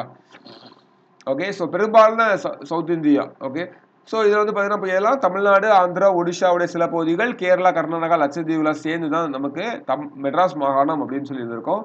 இப்போ நவம்பர் 1 1956ல மாநில மறுசீரமைப்பு சட்டம் வந்து வருது. அதுல வந்து பாத்தீங்கன்னா மெட்ராஸ் மாநிலம் வந்து உருவாக்கப்படுது. கரெக்டா? மெட்ராஸ் மாநிலம் வந்து உருவாக்கப்படுது. எப்படி வந்து ஆந்திரா வந்து ஃபர்ஸ்ட் உருவாக்கப்படுது, அதே மாதிரி மெட்ராஸ் மாநிலமும் ஆபியஸா வந்து உருவாக்கப்படுது. இப்போ ஜனவரி 14 பொங்கல் டே அன்னைக்கு தான் 1969 தான் மெட்ராஸ் மாநிலம் வந்து தமிழ்நாடு அப்படின்னு சொல்லிட்டு மறுபெயரிடப்படுது. மெட்ராஸ் மாநிலம் வந்து தமிழ்நாடு அப்படின்னு சொல்லிட்டு மறுபெயரிடப்படுது. யாரால? அண்ணாவால. ஓகேங்களா? ரொம்ப முக்கியமானது இது. ஓகே, ஸோ இதே மாதிரி பார்த்தீங்கன்னா இதோட வரலாறு இது வந்து ஷார்ட்டா சொன்னேன். இப்போ இதோட வரலாறு அப்படின்னு பார்த்தீங்கன்னா 1937ல வந்து ராஜாஜியுடைய இந்திய திணிப்பு கொள்கையால தொடங்கிய இந்திய எதிர்ப்பு போராட்டத்தினால திராவிட நாடு அப்படின்ற ஒரு கோரிக்கை வந்து வலுவா வருது. என்ன கோரிக்கை வருது? திராவிட நாடு அப்படின்ற கோரிக்கை வந்து வலுவா வருது. இந்த டைம்ல வந்து பாத்தீங்கன்னா பெரியார் தமிழருக்கு தமிழ்நாடு அப்படின்ற கோஷத்தை வந்து எழுப்புறாரு. அதே மாதிரி பெரியார் வந்து 1939ல தனி சுதந்திர திராவிட நாடு அப்படின்ற கோட்பாட்டை வந்து எழுப்புறாரு. ஓகேங்களா? அப்படின்ற கோரிக்கை வந்து வருது. ஓகே, ஸோ அதே மாதிரி ராஜாஜி வந்து பாத்தீங்கன்னா இது வந்து திராவிட இயக்கத்தை எதிர்க்கிறதுக்காக தட்சிண பிரதேசம் அப்படின்னு சொல்லிட்டு இது வந்து அழைக்கப்படணும். அவர் என்ன சொல்றாரு அப்படின்னு பாத்தீங்கன்னா சவுத்துல உள்ள சில ஸ்டேட்லாம் சேர்ந்து தட்சிண பிரதேசம் அப்படின்ற மாதிரி ஒரு கான்செப்ட் வந்து கொண்டு வராரு. ஓகேங்களா? ஸோ எல்லாமே ஃபெயிலியர் கான்செப்ட் தான் ஆளாளுக்கு சொல்றாங்க. ஸோ ஆனா வந்து அப்போ நமக்கு யாரு சிஎம்மா இருப்பாங்கன்னா காமராஜர் வந்து சிஎம்மா இருப்பாரு. அவர் வந்து இதெல்லாம் கடுமையா எதிர்க்கிறாரு. என்னையா பண்ணிட்டு இருக்கீங்க அப்படின்ற மாதிரி அவர் வந்து கடுமையா எதிர்க்கிறாரு. அதுக்கப்புறம் தான் இந்த இதெல்லாம் மாறுது. ஓகேங்களா? ஸோ என்ன நடக்குது பாருங்க. இது ஒரு முக்கியமான சம்பவம். 1956ல மாப்போ சிவஞானம் வந்து தமிழ்நாட்டுக்கு பெயர் மாத்தணும் அப்படின்னு சொல்லிட்டு ஒரு சர்வ கட்சி மாநாடு ஒன்று நடத்துறாரு. ஓகேங்களா? அது எப்போன்னா 1956லயே. ஓகே, ஜனவரி 27ல. அதுல வந்து பாத்தீங்கன்னா அது ஒரு முக்கியமானது. அப்ப வந்து பாத்தீங்கன்னா சங்கர்லிங்கம் நாடார் அப்படின்ற ஒருத்தர் வந்து அக்டோபர் 13 1956ல இந்த காரணத்துக்காக 46 நாட்கள் உண்ணாவிரதம் இருந்து இறந்தும் போயிடுறாரு. ஓகேங்களா? 1946ல சாரி 1956ல 46 நாட்கள் உண்ணாவிரதம் இருந்து இறந்தும் போயிடுறாரு. ஸோ இப்போ வந்து பாத்தீங்கன்னா 1967ல 64 இல்ல 67ல ஓகேங்களா? ஸோ இப்போ முதலமைச்சர் விஜய் வந்து சொல்லி இந்த 67 வந்து கண்டிப்பா உங்களுக்கு வந்து மறக்காது அப்படிதானே? 1967ல ஒரு மாற்றம் எப்படி நடந்துச்சோ அதே மாதிரி இப்ப நடக்கும்ன்ற மாதிரி சொல்லி கண்டிப்பா. ஸோ 1967ல என்ன மாற்றம்னா டிஎம்கே வந்து காங்கிரஸை வீழ்த்திட்டு ஆட்சிக்கு வந்திருக்கும். ஓகேங்களா? ஸோ அதான் அந்த மாற்றம். ஸோ 1967ல திமுக வந்து தேர்தலில் வந்து வெற்றி பெறுது. ஸோ இந்த கோரிக்கை வந்து வலுப்பெற்று இவர் உண்ணாவிரதம் இருந்து இறந்தும் போயிடுறாரு. ஆனா வந்து ரொம்ப லேட்டரா எப்போதான் நடக்குது நமக்கு 1967ல திமுக அரசாங்கம் வந்து ஆட்சிக்கு வருது. அண்ணா தலைமையிலான அரசாங்கம் வந்து ஆட்சிக்கு வருது. அப்பதான் வந்து பாத்தீங்கன்னா மெட்ராஸ் அதாவது அண்ணாதுரை வந்து மெட்ராஸ் அப்படின்ற மாகாணம் இல்ல மாநிலத்துடைய பேரை வந்து என்னவா மாத்துறாரு? தமிழ்நாடு அப்படின்னு சொல்லிட்டு வந்து மாத்துறாரு. ஓகேங்களா? அதே மாதிரி பாத்தீங்கன்னா கன்னியாகுமரி மாவட்டம் வந்து கேரளாவுடைய ஒரு பகுதியா இருக்கும். அதுவும் வந்து பாத்தீங்கன்னா மார்ஷல் நேசமணி அப்படின்றவுடைய ஒரு பெரும் போராட்டத்தினால பெரும் செல்வாக்கால் வந்து பாத்தீங்கன்னா தமிழ்நாட்டோட இணைக்கப்பட்டிருக்கும். ஓகேங்களா? ஸோ இதான் வந்து பாத்தீங்கன்னா தமிழ்நாட்டை பற்றி ஒரு சின்ன ஹிஸ்டரி. ஓகே, ஸோ இது நம்ம வந்து யூனிட் 8 அண்ட் 9 பார்க்கும்போது டீட்டெயிலாக பார்ப்போம். ஜஸ்ட் இப்போ வந்து இந்த டாப்பிக்கில் தமிழ்நாடை பற்றி கொஞ்சம் லைட்டாக நம்ம பார்த்து வைக்கிறது நல்லது. ஓகேங்களா? அப்போ மாப்போ சிவஞானம் ஞாபகம் வச்சுக்கோங்க. அதே மாதிரி சங்கரலிங்கம் ஞாபகம் வச்சுக்கோங்க. உண்ணாவிரதம் வந்தது கதிரேட்டோ. அப்புறம் வந்து பார்த்தீங்கன்னா அந்த திராவிட நாடு கோரிக்கை கொண்டு வந்தது யாரு? பெரியார் மற்றும் தலைமையில். அதே மாதிரி தட்சிண பிரதேசம் அப்படின்றது ராஜாஜி தலைமையில். ஸோ அதையும் ஞாபகம் வச்சுக்கோங்க. ஸோ எஸ், அவ்வளோதான். ஓகேங்களா? ஸோ மீதி எல்லாமே நமக்கு வந்து பார்த்தீங்கன்னா ஒரு ஷார்ட் அண்ட் ஸ்வீட்டாக வந்து இதில் கொடுத்துருக்கேன். இது உங்களுக்கு நோட்ஸ் வரும், வந்து பார்த்துக்கோங்க. ஓகேங்களா? ஸோ இந்த மெமரி ட்ரிக்ஸ்லாம் வந்து தேவையில்லை தான். ஓகே, ஸோ அடுத்த டாபிக் நம்ம வந்து என்ன பார்க்க போகிறோம்னா சிட்டிசன்ஷிப் பார்க்க போகிறோம். ஓகேங்களா?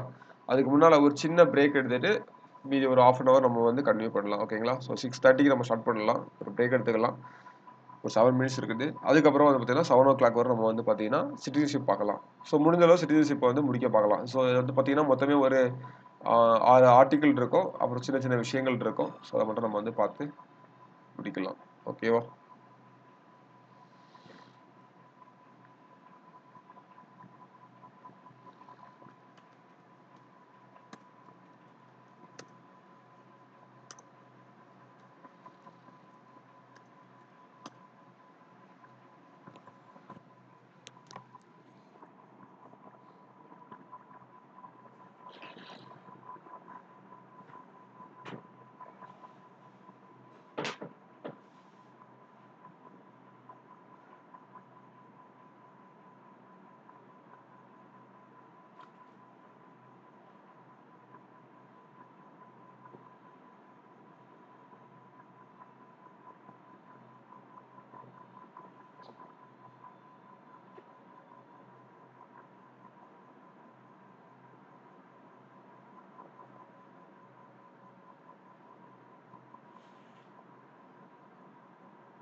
ஓகே. ஸோ அடுத்து நமக்கு வந்து என்ன டாபிக்னா குடியுரிமை, சிட்டிசன்ஷிப். ஓகேங்களா?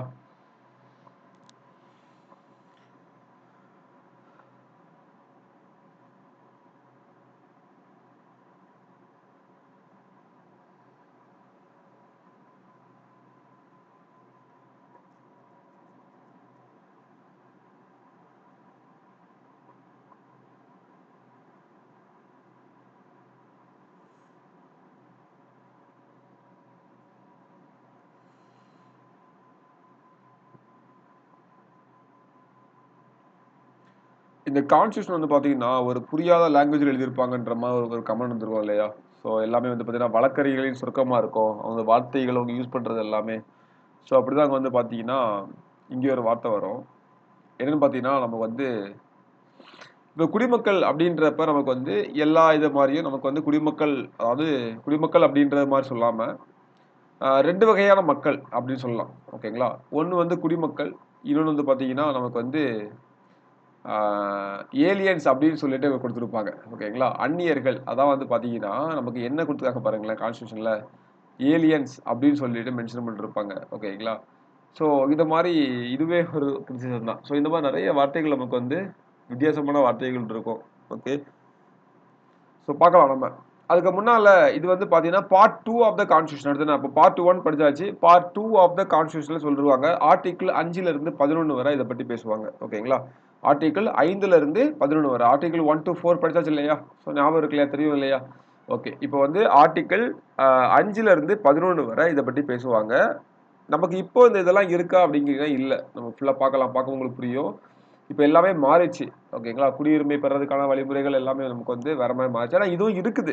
ஓகே. ஆனா இத விட நம்ம வந்து பார்த்தீங்கன்னா, இப்போ வந்து வேற ஒரு ரூட்ல நம்ம ஃபாலோ பண்ணிட்டு இருக்கோம். அதுதான் வந்து கேட்கறாங்க எக்ஸாம்ஸ்லயும் திரும்ப திரும்ப. ஓகே. சட்டப்பிரிவுகள் அதாவது ஆர்டிகிள் 5ல இருந்து 11 வரை நமக்கு வந்து இதுல சொல்றாங்க. அப்படிதானே? ஓகே. இந்த குடிமகன் அப்படின்ற வார்த்தைய வந்து சிவிஸ் வார்த்தை அதாவது லத்தீன் வார்த்தையான சிவிஸ் அப்படின்றது தான் வந்துச்சு. ஓகேங்களா? இதெல்லாம் டிஎன்பிஎஸ்சில இருந்து கேட்டுட்டே இருப்பாங்க. ஓகே. ஸோ சிவிஸ் அப்படின்ற வார்த்தையில தான் வந்துச்சு. ஓகேவா? குடிமகன் அப்படின்றவரு இந்திய அரசினுடைய முழுமையான உறுப்பினர். அவர் வந்து இங்க உள்ள சிவில் மற்றும் பொலிட்டிக்கல் அரசியல் உரிமைகள் எல்லாத்தையும் வந்து அனுபவிக்கிறார் அப்படின்னு சொல்ல முடியும். ஓகேங்களா? சிவில் மற்றும் பொலிட்டிக்கல் உரிமைகள் எல்லாத்தையும் வந்து அனுபவிக்கிறார் அப்படின்னு சொல்ல முடியும். ஓகேங்களா? ஸோ அப்போ மற்ற மாநிலங்களைப் போலவே இந்தியாவுல வந்து பார்த்தீங்கன்னா, 2 வகையான மக்கள் இருக்காங்க. ஒண்ணு வந்து குடிமக்கள் அப்படின்னு சொல்லலாம். இன்னொன்னு வந்து அந்நியர்கள் அப்படின்னு சொல்லலாம். ஓகேங்களா? ஏலியன் பீப்பிள் அப்படின்னு சொல்லலாம். இன்னொன்னு வந்து சிட்டிசன்ஸ் அப்படின்னு சொல்லலாம். அதாவது குடிமக்கள் அப்படின்றவங்க இந்திய அரசினுடைய முழு உறுப்பினர்கள். அப்படிதானே? அவங்க வந்து இந்தியாவுடைய மெம்பர்ஸ் அப்படின்றது மாரி. அவங்க தான் சிட்டிசன்ஸ். கரெக்ட்டா? அதே மாரி பார்த்தீங்கன்னா, அதுக்கு விசுவாசமாக இருக்க வேண்டும் அப்படின்ற மாரி அவங்க இருப்பாங்க. அவங்க எல்லா சிவில் மற்றும் அரசியல் உரிமைகளையும் அனுபவிக்கின்றனர். அதாவது நம்ம இருக்கிறோம். நம்ம வந்து இந்தியாவுடைய சிட்டிசன். நமக்கு இங்க வந்து எல்லா உரிமைகளையும் அனுபவிக்க முடியும். அப்படிதானே?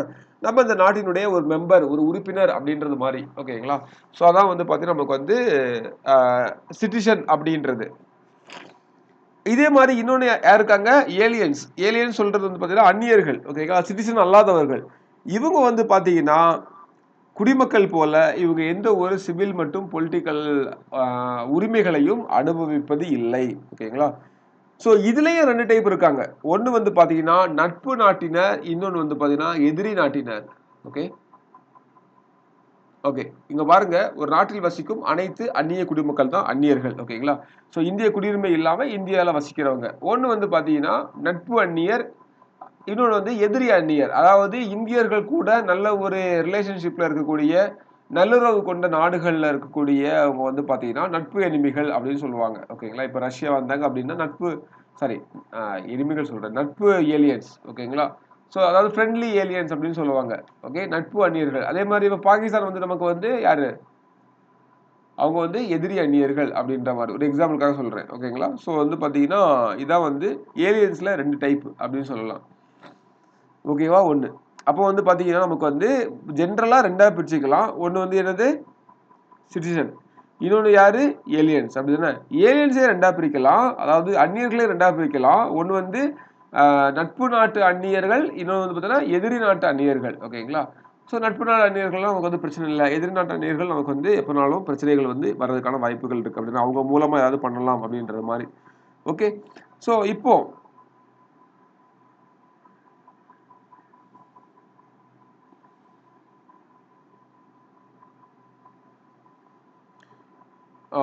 யா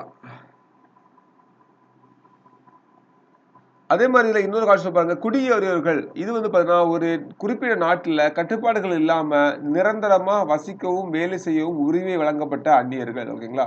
இவங்க வந்து பாத்தீங்கன்னா நிறைய பேர் இப்போ வந்து பாத்தீங்கன்னா நார்த் ஈஸ்டர்ன் ஸ்டேட்ல முக்கியமா வெஸ்ட் பெங்கால், அஸ்ஸாம்லாம் இவங்க வந்து நிறைய வந்து பார்க்கலாம். ஓகேங்களா? ஸோ பங்களாதேஷ்ல இருந்தும் மற்ற சில பகுதிகள் இருந்தும் நிறைய பேர் இங்க வந்து குடியேறி இருப்பாங்க. ஓகேங்களா? இவங்க வந்து குடியேறியோர், இமிகிரன்ட்ஸ் அப்படின்னு சொல்லுவாங்க. ஓகே. இப்ப பாருங்க, குடிமக்களா இருக்கிறோம், அவங்களுக்கு வந்து சிவில் பொலிட்டிக்கல் ரைட்ஸ் எல்லாம் கிடைக்குது அப்படின்னு பார்த்தோம் அப்படின்னா வேற என்ன உரிமைகள் கடமைகள்லாம் குடிமக்களுக்கு இருக்குது அப்படின்றத பார்க்கலாம்.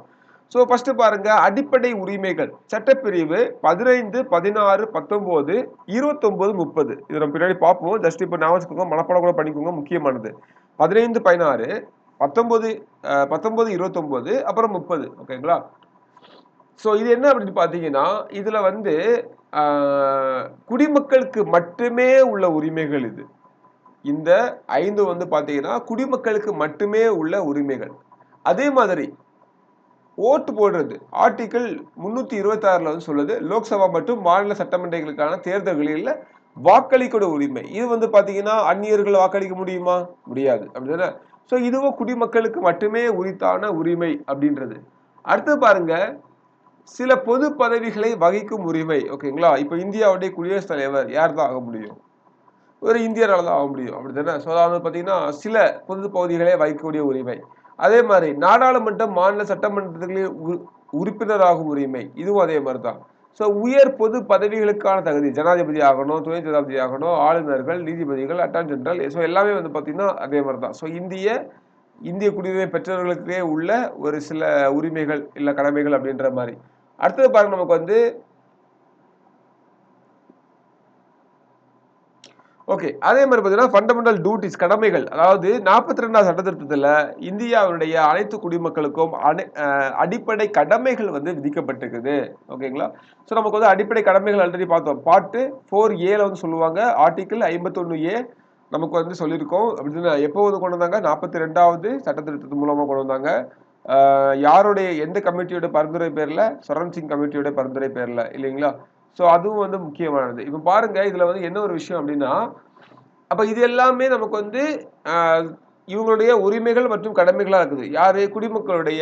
ஓகேங்களா? நம்ம இந்திய சிட்டிசனுடைய. ஓகே, அவங்களுடைய உரிமைகள் மற்றும் கடமைகளா இருக்குது. ஸோ ஃபண்டமெண்டல் ரைட்ஸ்ல 15, 16, 19, 29, 30 இந்த 5மே வந்து பாத்தீங்கன்னா குடிமக்களுக்கு மட்டுமே உரித்தானவை. கரெக்டா? எஸ். ஓகே. அதே மாதிரி பார்த்தீங்கன்னா நமக்கு வந்து ஃபண்டமெண்டல் டியூட்டிஸ் அப்படின்றது குடிமக்கள் கண்டிப்பாக ஃபாலோ பண்ணணும் அப்படின்னு சொல்லி விதிக்கப்பட்டது. கரெக்டா? எஸ், அதுவும் கரெக்ட். அப்படிதானே? ஓகே. ஸோ இது மட்டும் ஞாபகம் வச்சுக்கோங்க. அப்போ இது வந்து பார்த்தீங்கன்னா என்னது? ஸோ இதான் வந்து பார்த்தீங்கன்னா சில உரிமைகள் மற்றும் கடமைகள் அப்படின்றது. ஓகேங்களா? இப்போ கான்ஸ்டிடியூஷனல் ப்ரொவிஷன்ஸ்க்கு போகலாம். ஓகேங்களா? கான்ஸ்டிடியூஷனல் ப்ரொவிஷன்ஸ்ல போகலாம். ஓகேங்களா? ஸோ அதுக்கு முன்னாடி இந்த ஒரு விஷயம் சொல்றேன். இப்போ ஆர்டிகிள் 15, 16, 19, 29, 30, 14 ஸோ ஷார்ட்டா மட்டும் சொல்றேன். ஆர்டிகிள் 15 அப்படின்றது பார்த்தீங்கன்னா மதம், இனம், ஜாதி, அதே மாதிரி பாலினம், பிறந்த இடம் இதன் அடிப்படையில் யாருக்குமே பாகுபாடு காட்டக்கூடாது. அதான் வந்து ஆர்டிகிள் 15 சொல்றேன். நம்ம பின்னாடி இதை பார்ப்போம். அதனால லைட்டா மட்டும் சொல்றேன். அதாவது என்ன சொல்றாங்க அப்படின்னு பார்த்தீங்கன்னா, ஸோ யாருக்குமே எல்லாத்தையும் வந்து ஈக்குவலா ட்ரீட் பண்ணணும். இந்த அடிப்படையில் பாகுபாடு காட்டக்கூடாது அப்படின்றது. அடுத்ததா பாருங்க, இது வந்து 16 வந்து பாத்தீங்கன்னா பொது வேலை வாய்ப்புல சம வாய்ப்பு கிடைக்கிறதுக்கான உரிமை. அதான் வந்து பாத்தீங்கன்னா ஆர்டிகிள் 16 சொல்றது. அதே மாதிரி ஆர்டிகிள் 19 வந்து பாத்தீங்கன்னா அந்த சுதந்திரம் பற்றி பேசுவாங்க. ஒரு 6 விதமான சுதந்திரம் பற்றி பேசுவாங்க. ஓகேங்களா? பேச்சு, கருத்துக்களை வெளிப்படுத்தும் சுதந்திரம், அப்புறம் வந்து பாத்தீங்கன்னா கூட்டங்கள், சங்கங்களை ஏற்படுத்தும் சுதந்திரம், இந்த மாதிரி 6 சுதந்திரம் சொல்லுவாங்க. ஸோ அதை மட்டும் பார்த்துக்கோங்க. ஆர்டிகிள் 19. 29, 30 என்னன்னு பாத்தீங்கன்னா கிட்டத்தட்ட ஒரே விதமாக வரும். என்னன்னா 29 வந்து நமக்கு வந்து கலாச்சாரம் மற்றும் கல்வி உரிமைகள். அதான் வந்து 29, 30ல சொல்லிருப்பாங்க. என்னது? கலாச்சாரம் மற்றும் கல்வி உரிமைகள் அப்படின்றது. ஓகேங்களா? ஸோ அது வந்து 29, 30 நம்ம வந்து ஃபண்டமெண்டல் ரைட்ஸ் பார்க்கும்போது தெளிவா பார்க்கலாம். இப்போ ஜஸ்ட் வந்து என்னன்னு சொல்லி ஞாபகம் வச்சுக்கோங்க. ஓகேங்களா? பிளைண்டா போக வேணாம். ஓகே. இப்போ ஆர்டிகிள் நமக்கு வந்து 5ல இருந்து 12 வரை நமக்கு வந்து பார்க்கணும் இல்லையா?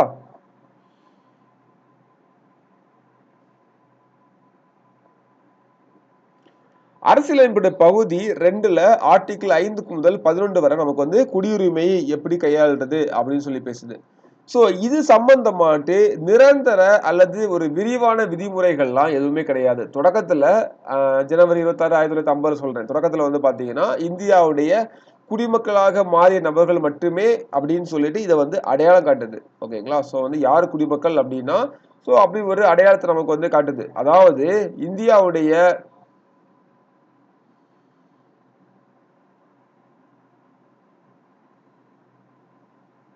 சோ இது வந்து பாத்தீங்கன்னா வெறுமனே எப்போனா அந்த ஆரம்ப கட்டத்துல ஓகேங்களா 1950 ஜனவரி 26 உள்ள விஷயங்களை பற்றி பேசுறது மட்டும் தான் வந்து கையாளுறது. இப்போதைக்கு இது இல்ல ஓகேங்களா. சோ வந்து பாத்தீங்கன்னா இந்த குடியுரிமை சம்பந்தமாட்டு வேற எந்த ஒரு விஷயத்திற்கும் சட்டமேத்துற உரிமையை வந்து நாடாளுமன்றத்துக்கு கொடுக்குது ஓகேங்களா. சோ அது வந்து பாத்தீங்கன்னா நாடாளுமன்றம் தான் அந்த குடியுரிமை சட்டம். அதுக்காக தான் நாடாளுமன்றம் 1955ல குடியுரிமை சட்டம் அப்படின்னு ஒண்ணு வந்து இயற்றுச்சு ஓகேங்களா. சோ இப்போ நம்ம வந்து பாத்தீங்கன்னா அதை பேஸ் பண்ணி தான் எல்லாமே நடந்துட்டு இருக்குது ஓகேங்களா. முக்கியமானது அதை பேஸ் பண்ணி தான். அப்போ நல்லா புரிஞ்சுக்கோங்க. பார்ட் 2 பகுதி 2 இந்தியாவுடைய தொடக்கத்துல குடிமக்களாகிய நபர்களை அடையாளம் காட்டுறது மட்டும் தான் இதுல இருக்குது ஓகேங்களா. இந்த ஆர்டிகல் நம்ம பார்க்க போறது எல்லாமே எப்போ அதாவது the part 2 identifies person who becomes citizen of India at its commencement எப்போ ஜனவரி 26 1950 படி அது மட்டும் தான் நமக்கு வந்து காட்டுது ஓகேங்களா. சோ நான் இப்போ ஃபுல்லா பார்க்கும்போது புரியும். அதாவது அதுக்கப்புறம் வந்து இந்த குடியுரிமை தொடர்பாட்டு சட்டமேற்ற உரிமைகள் அதிகாரங்கள் எல்லாம் யாருக்கு இருக்கு நாடாளுமன்றத்துக்கு இருக்குது. நாடாளுமன்றம் இப்போது என்ன பண்றாங்கன்னா குடியுரிமை சட்டம் 1955 இயற்றிருக்காங்க. அதுல குடியுரிமைக்கு வேற ரெகுலேஷன் எல்லாம் சொல்லியிருக்காங்க.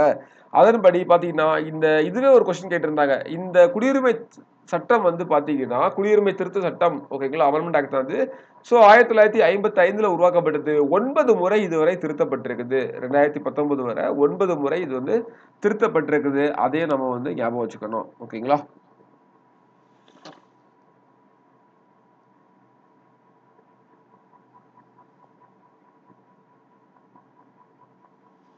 ஓகே. சோ இப்போ என்ன சொல்றாங்க அப்படின்னு பாத்தீங்கன்னா 1950 ஜனவரி 26 படி ஒருத்தர் வந்து இந்தியாவுடைய குடிமகனாக இருக்கிறாங்க அப்படின்னா 3 விஷயத்தை அவங்க வந்து பூர்த்தி செஞ்சிருக்கணும் ஓகேங்களா. ஒண்ணு வந்து பாத்தீங்கன்னா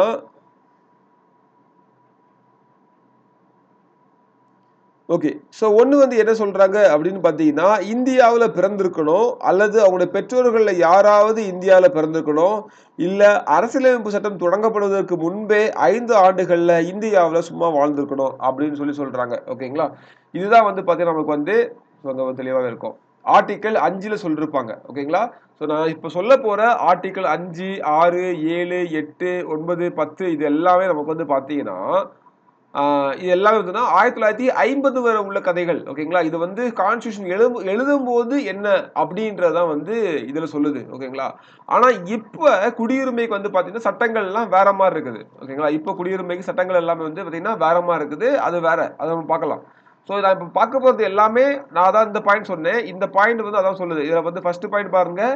பகுதி 2 இந்தியாவின் தொடக்கத்தில் குடிமக்களாகிய இருந்த நபர்களை அடையாளம் காட்டுது ஓகேங்களா. சோ இப்போ அதாவது ஆர்டிகல் 5 என்ன சொல்லுது அப்படின்னு பாத்தீங்கன்னா ஒன்லே இந்தியால பிறந்திருக்கணும் இல்ல அவங்க பெற்றோர்கள் யாராவது இந்தியால பிறந்திருக்கணும்.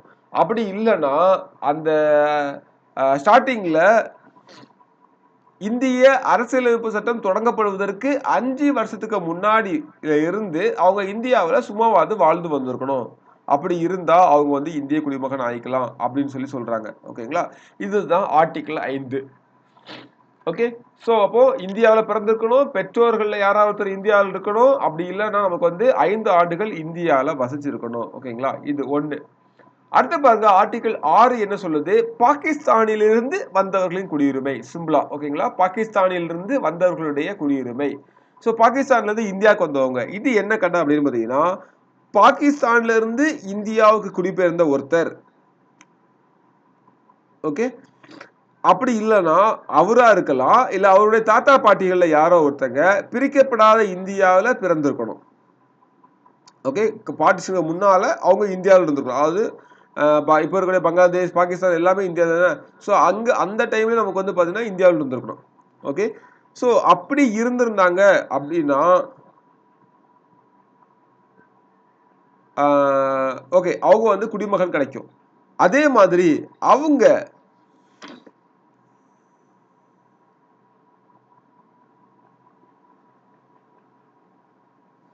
ஓகே, அவங்க வந்து ஜூலை 19 1948 இந்த டேட் ஞாபகம் வச்சுக்கோங்க. ஜூலை 19 1948.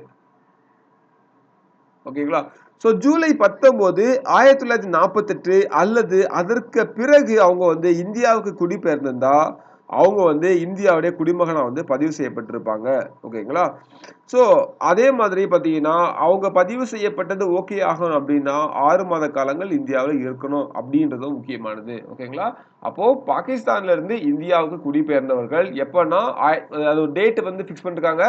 ஜூலை 19 1948. ஓகேங்களா?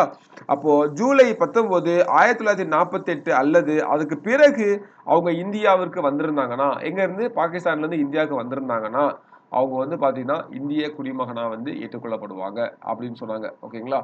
அடுத்தது ஆர்டிகல் 7 என்ன சொல்லுதுன்னா அப்படியே ரிவர்ஸ். என்ன பாருங்க இங்க பாகிஸ்தானுக்கு சென்றவர்கள்.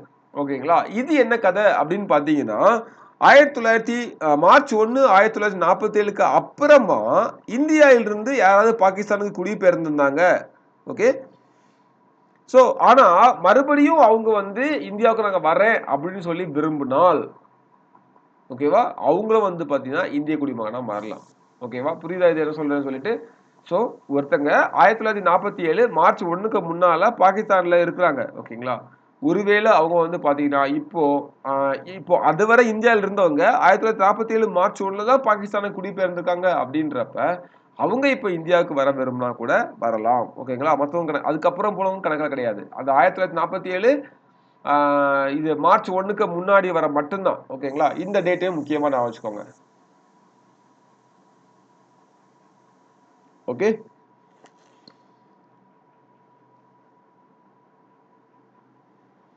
ஆனா இவங்க இப்ப வந்து இங்க பதிவு பண்ணதுக்கு முன்னால 6 மாசங்கள் என்ன பண்ணிருக்கணும், 6 மாசங்கள் இந்தியால வாழ்ந்து சோ அதை வந்து இது பண்ணி தான் இங்க வந்து பதிவு பண்ணணும் அப்படின்றது. சோ அப்ப நீங்க சிம்பிளா ஞாபகம் வைக்கிறது பாத்தீங்கன்னா 2 விஷயம் தான். ஃபர்ஸ்ட் ஆர்டிகல் வந்து ஈஸி. ஃபர்ஸ்ட் அந்த ஆர்டிகல் 5 என்ன சொல்லுது, ஒண்ணு வந்து அவங்க இந்தியாவில் இருக்கணும், இல்ல பெற்றோர்கள் யாராவது இந்தியாவில் இருக்கணும், இல்ல அரசியலமைப்பு சட்டம் தொடங்குறதுக்கு முன்னாடி 5 ஆண்டுகள் வரை இந்தியாவில் நீங்க நார்மலா வசிச்சிருந்தாலே போதும் அப்படின்னு சொல்லுது.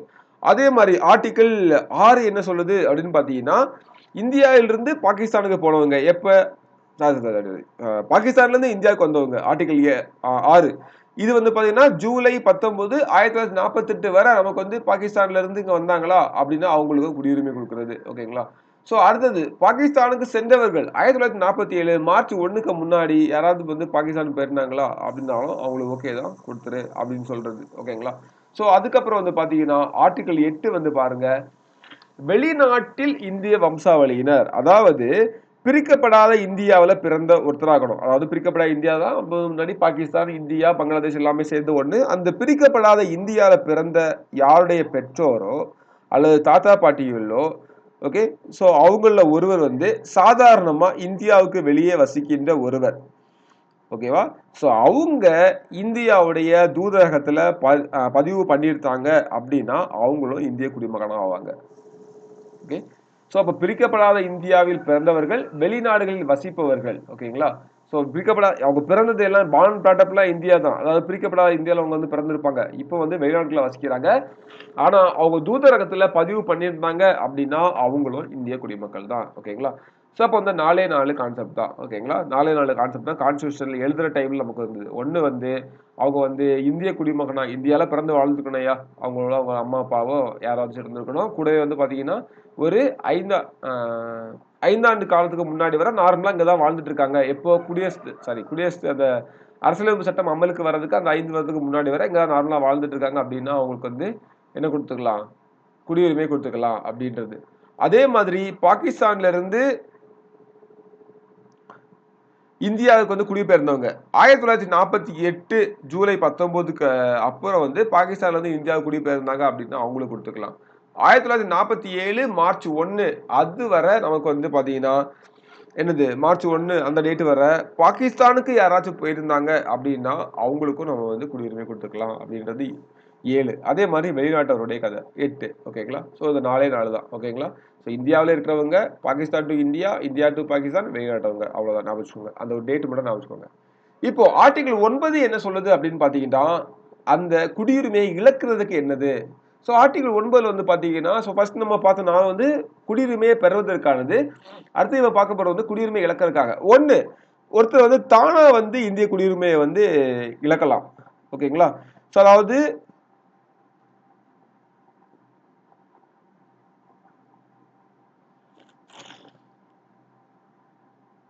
ஓகே.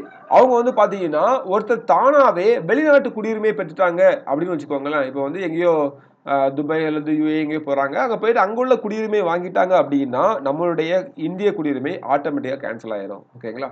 ஸோ அப்போ வந்து பார்த்தீங்கன்னா, வாலண்டரி ஃபாரின் அது தானாக வெளிநாட்டு குடியுரிமை வாங்குறது. ஆர்டிகிள் 9. அதே மாதிரி ஆர்டிகிள் 10ல வந்து பார்த்தீங்கன்னா, இதுல என்ன சொல்லலாம்னா, நாடாளுமன்ற சட்டங்களுக்கு உட்பட்டு இந்திய குடிமக்களாக தொடர்ந்து இருப்பாங்க. அதாவது இப்போ ஒரு நாடாளுமன்றத்துல ஒரு சட்டம் ஏத்துறாங்க. ஓகேங்களா? ஆ, அந்த சட்டத்தின்படி அவர் வந்து தகுதி இல்ல அப்படின்னாலும், அவர் என்ன ஆயிரும் ஆட்டோமேட்டிக்கா குடியுரிமையை இழக்க வேண்டிய சூழ்நிலை வரும். ஓகேங்களா? ஸோ குடியுரிமையை இழக்க வேண்டிய சூழ்நிலை வரும். அதுவும் ஓகே. ஸோ, இப்போ 2 விஷயம் தான். ஒண்ணு வந்து பார்த்தீங்கன்னா, அவரு வாலண்டரியா வேணான்னு சொல்றது. அவர் வந்து இன்னொரு நாட்டோட குடிமகன் ஆயிட்டாரு, அங்க உள்ள சிட்டிசன்ஷிப் வாங்கிட்டாரு அப்டின்னா, எனக்கு இது வேண்டான்றது அர்த்தம். ஆட்டோமேட்டிக்கா இது கேன்சல் ஆயிரும். அப்டிதானே? ஸோ, இது வந்து கிட்டத்தட்ட கட்சி தாவல் மாரி தான். ஓகேங்களா? ஸோ, அவர் வந்து ஒரு ஒரு சின்னத்துல வந்து வெற்றி பெற்றுட்டு, இன்னொரு சின்னத்த சார்ந்து அவர் வந்து சப்போர்ட் பண்றாரு அப்டின்னா, கட்சி தாவல்ல வந்துரும். அப்டிதானே?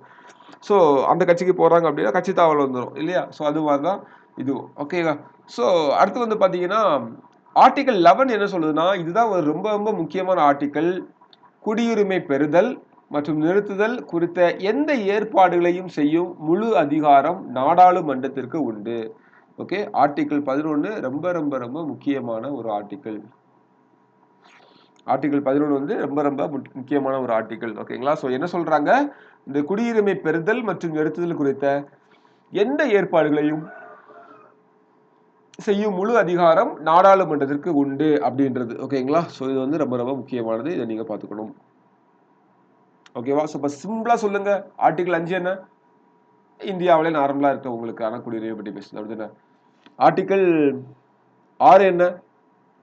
பாகிஸ்தான்ல இருந்து இந்தியாவுக்கு வந்தவங்க. ஸோ இந்த டேட் என்ன?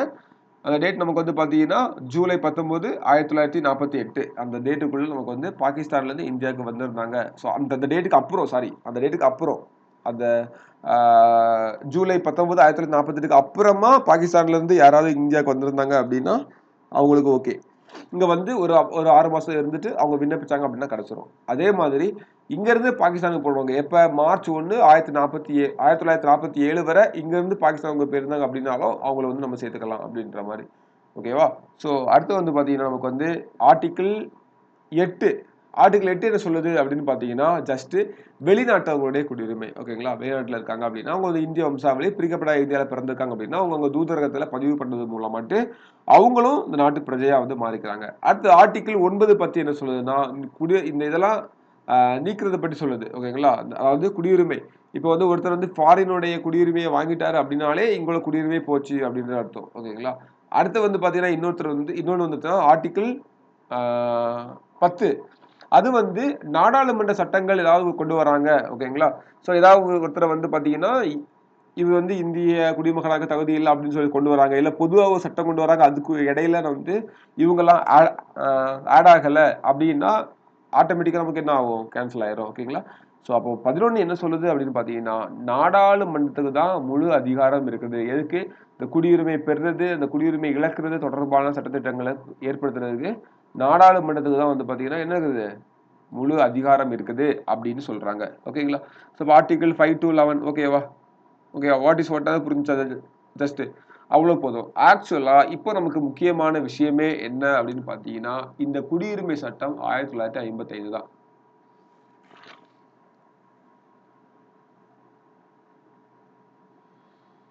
ஓகே. ஸோ இதுல வந்து வேற ஒன்றும் இல்லை கொடுத்தது தான் பார்த்துக்கலாம். ஓகே. நமக்கு இப்போ ரொம்ப முக்கியமானது என்னன்னு பார்த்தீங்கன்னா, இப்போ நம்ம ஃபாலோ பண்றது இந்த citizenship amendment act. Citizenship act 1955 லேட்டரா இப்போ வந்து பார்த்தீங்கன்னா, அமெண்ட்மெண்ட் ஆயிருக்கும். ஓகேங்களா? இதுல குடியுரிமையை பெறுவதற்கும் இழப்பதற்கும் வேற ஒரு ரூலை வந்து சொல்றாங்க. ஓகேங்களா? ஒருத்தர் வந்து குடியுரிமையை பெறுவதற்கும் குடியுரிமையை இழப்பதற்கும் வேற ஒரு ரூலை சொல்றாங்க. ஓகேங்களா? ஸோ இந்த சட்டம் வந்து பாத்தீங்கன்னா டிசம்பர் 30 1955 அன்னைக்கு குடியரசுத் தலைவருடைய ஒப்புதல் வந்து கிடைக்குது. குடியுரிமை பெறல் மற்றும் இழப்புக்கு இரண்டுக்கும் ஏற்பாடுகளை வழங்குது. ஓகேங்களா? இது வந்து புதுசா சொல்லுது. குடியுரிமை பெறணும் என்ன பண்ணும், இழக்கணும் என்ன பண்ணும் அப்படின்ற சொல்லுது. 1955ல ஆரம்பிக்கப்பட்ட இது 9 முறை திருத்தப்படுது. எத்தனை முறை திருத்தப்படுது? 9 முறை நமக்கு வந்து திருத்தப்பட்டிருக்கு அப்படின்னு சொல்றாங்க. அப்படின்னு சொல்றாங்கன்றதை விட உண்மையிலேயே 9 முறை வந்து திருத்தப்பட்டிருக்கிறது. ஓகேங்களா? சோ அடுத்தது முக்கியமானது. ஓகே.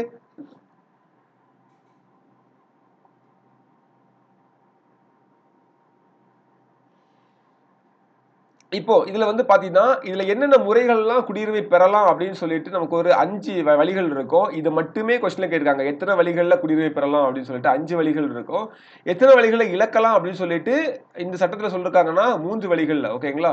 இது வந்து குடியுரிமை சட்டம் 1955ல சொன்னது. ஒண்ணு வந்து பிறப்பின் மூலமாட்டு, இன்னொன்னு வந்து பாத்தீங்கன்னா வழித்தோன்றல் மூலமாட்டு, அடுத்து வந்து பதிவின் மூலமாட்டு, அடுத்து வந்து இயல்பாக்கம், அப்புறம் நிலப்பரப்பு இணைப்பு. வேற ஒண்ணும் இல்ல. ஃபர்ஸ்ட் வந்து பை பர்த். ஓகேங்களா? பிறப்பின் மூலமா.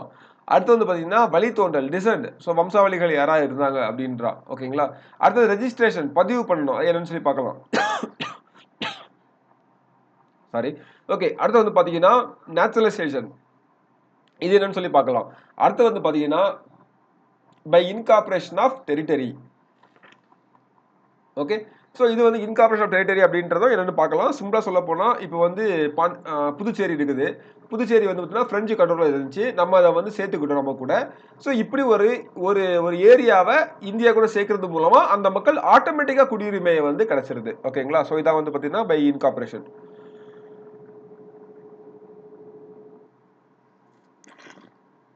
ஓகே. அதே மாதிரி குடியுரிமை இழக்கிறதுக்கான என்னென்ன வழிகள் இருக்கு அப்படின்னு பார்த்தீங்கன்னா, ஒண்ணு வந்து ரெனன்சியேஷன். ஸோ தியாகம்னு சொல்லி போட்டிருக்காங்களா? ஸோ ரெனன்சியேஷன் ஆக்சுவலா வந்து பார்த்தீங்கன்னா ரெனன்சியேஷன்னா தியாகம் அப்படின்றது துரத்தல் அப்படின்றதான் கரெக்டான மீனிங் வரும். ஓகேங்களா? ஸோ அதாவது வந்து பார்த்தீங்கன்னா அவங்க வந்து எனக்கு வந்து இந்திய குடியுரிமை வந்து வேண்டாம் அப்படின்ற மாதிரி நான் வந்து வேற ஒரு இடத்துல குடியுரிமை வாங்கிட்டேன் இது வேண்டாம் அப்படின்னு சொல்லி சொல்றது மூலமா அவரே துறக்கிறது மூலமா நமக்கு வந்து பண்ணலாம். அடுத்து வந்து பாத்தீங்கன்னா பணி நீக்கம். அதாவது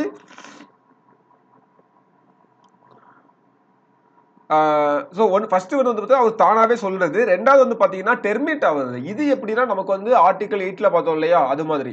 சாரி ஆர்டிகல் 9ல பார்த்தோம்ல அது மாதிரி. அவர் வந்து இன்னொரு நாட்டுடைய குடியுரிமை வாங்கும்போது ஆட்டோமேட்டிக்கா இதாயிரும்.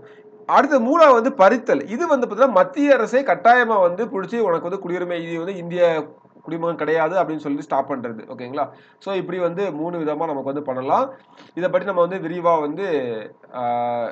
நான் வந்து இதை பற்றி பேசுறேன். ஓகேங்களா? நெக்ஸ்ட் கிளாஸ்ல பை பர்த் அதுல என்னென்ன ரூல்லாம் இருக்குது, எப்படி பண்ணணும், பை டிசெண்ட் அதுனா என்ன என்ன கிரைட்டீரியா இருக்குது, அதே மாதிரி பதிவின் மூலம் என்ன கிரைட்டீரியா இருக்குது அப்படின்றத நம்ம வந்து நெக்ஸ்ட் கிளாஸ்ல பார்க்கலாம். ஓகேங்களா? ஸோ பை ரெஜிஸ்ட்ரேஷன்ல என்ன கிரைட்டீரியா, நேச்சுரலைசேஷன்ல என்ன கிரைட்டீரியா, இன்கார்பரேஷன் அப்படின்றது ஆல்ரெடி லைட்டா சொன்னேன் அதுல என்ன கிரைட்டீரியா அப்படின்றது, அதே மாதிரி இழக்கிறதுக்கான 3. ஓகேங்களா? இந்த 5+3 மனப்பாடமா ஹெட்டிங் மட்டும் பார்த்து வச்சுக்கோங்க. ஓகேங்களா? அந்த இது மட்டும் ஒன் லைன்ல மட்டும் பார்த்து வச்சுக்கோங்க. இதுவே வந்து கேட்டிருக்காங்க.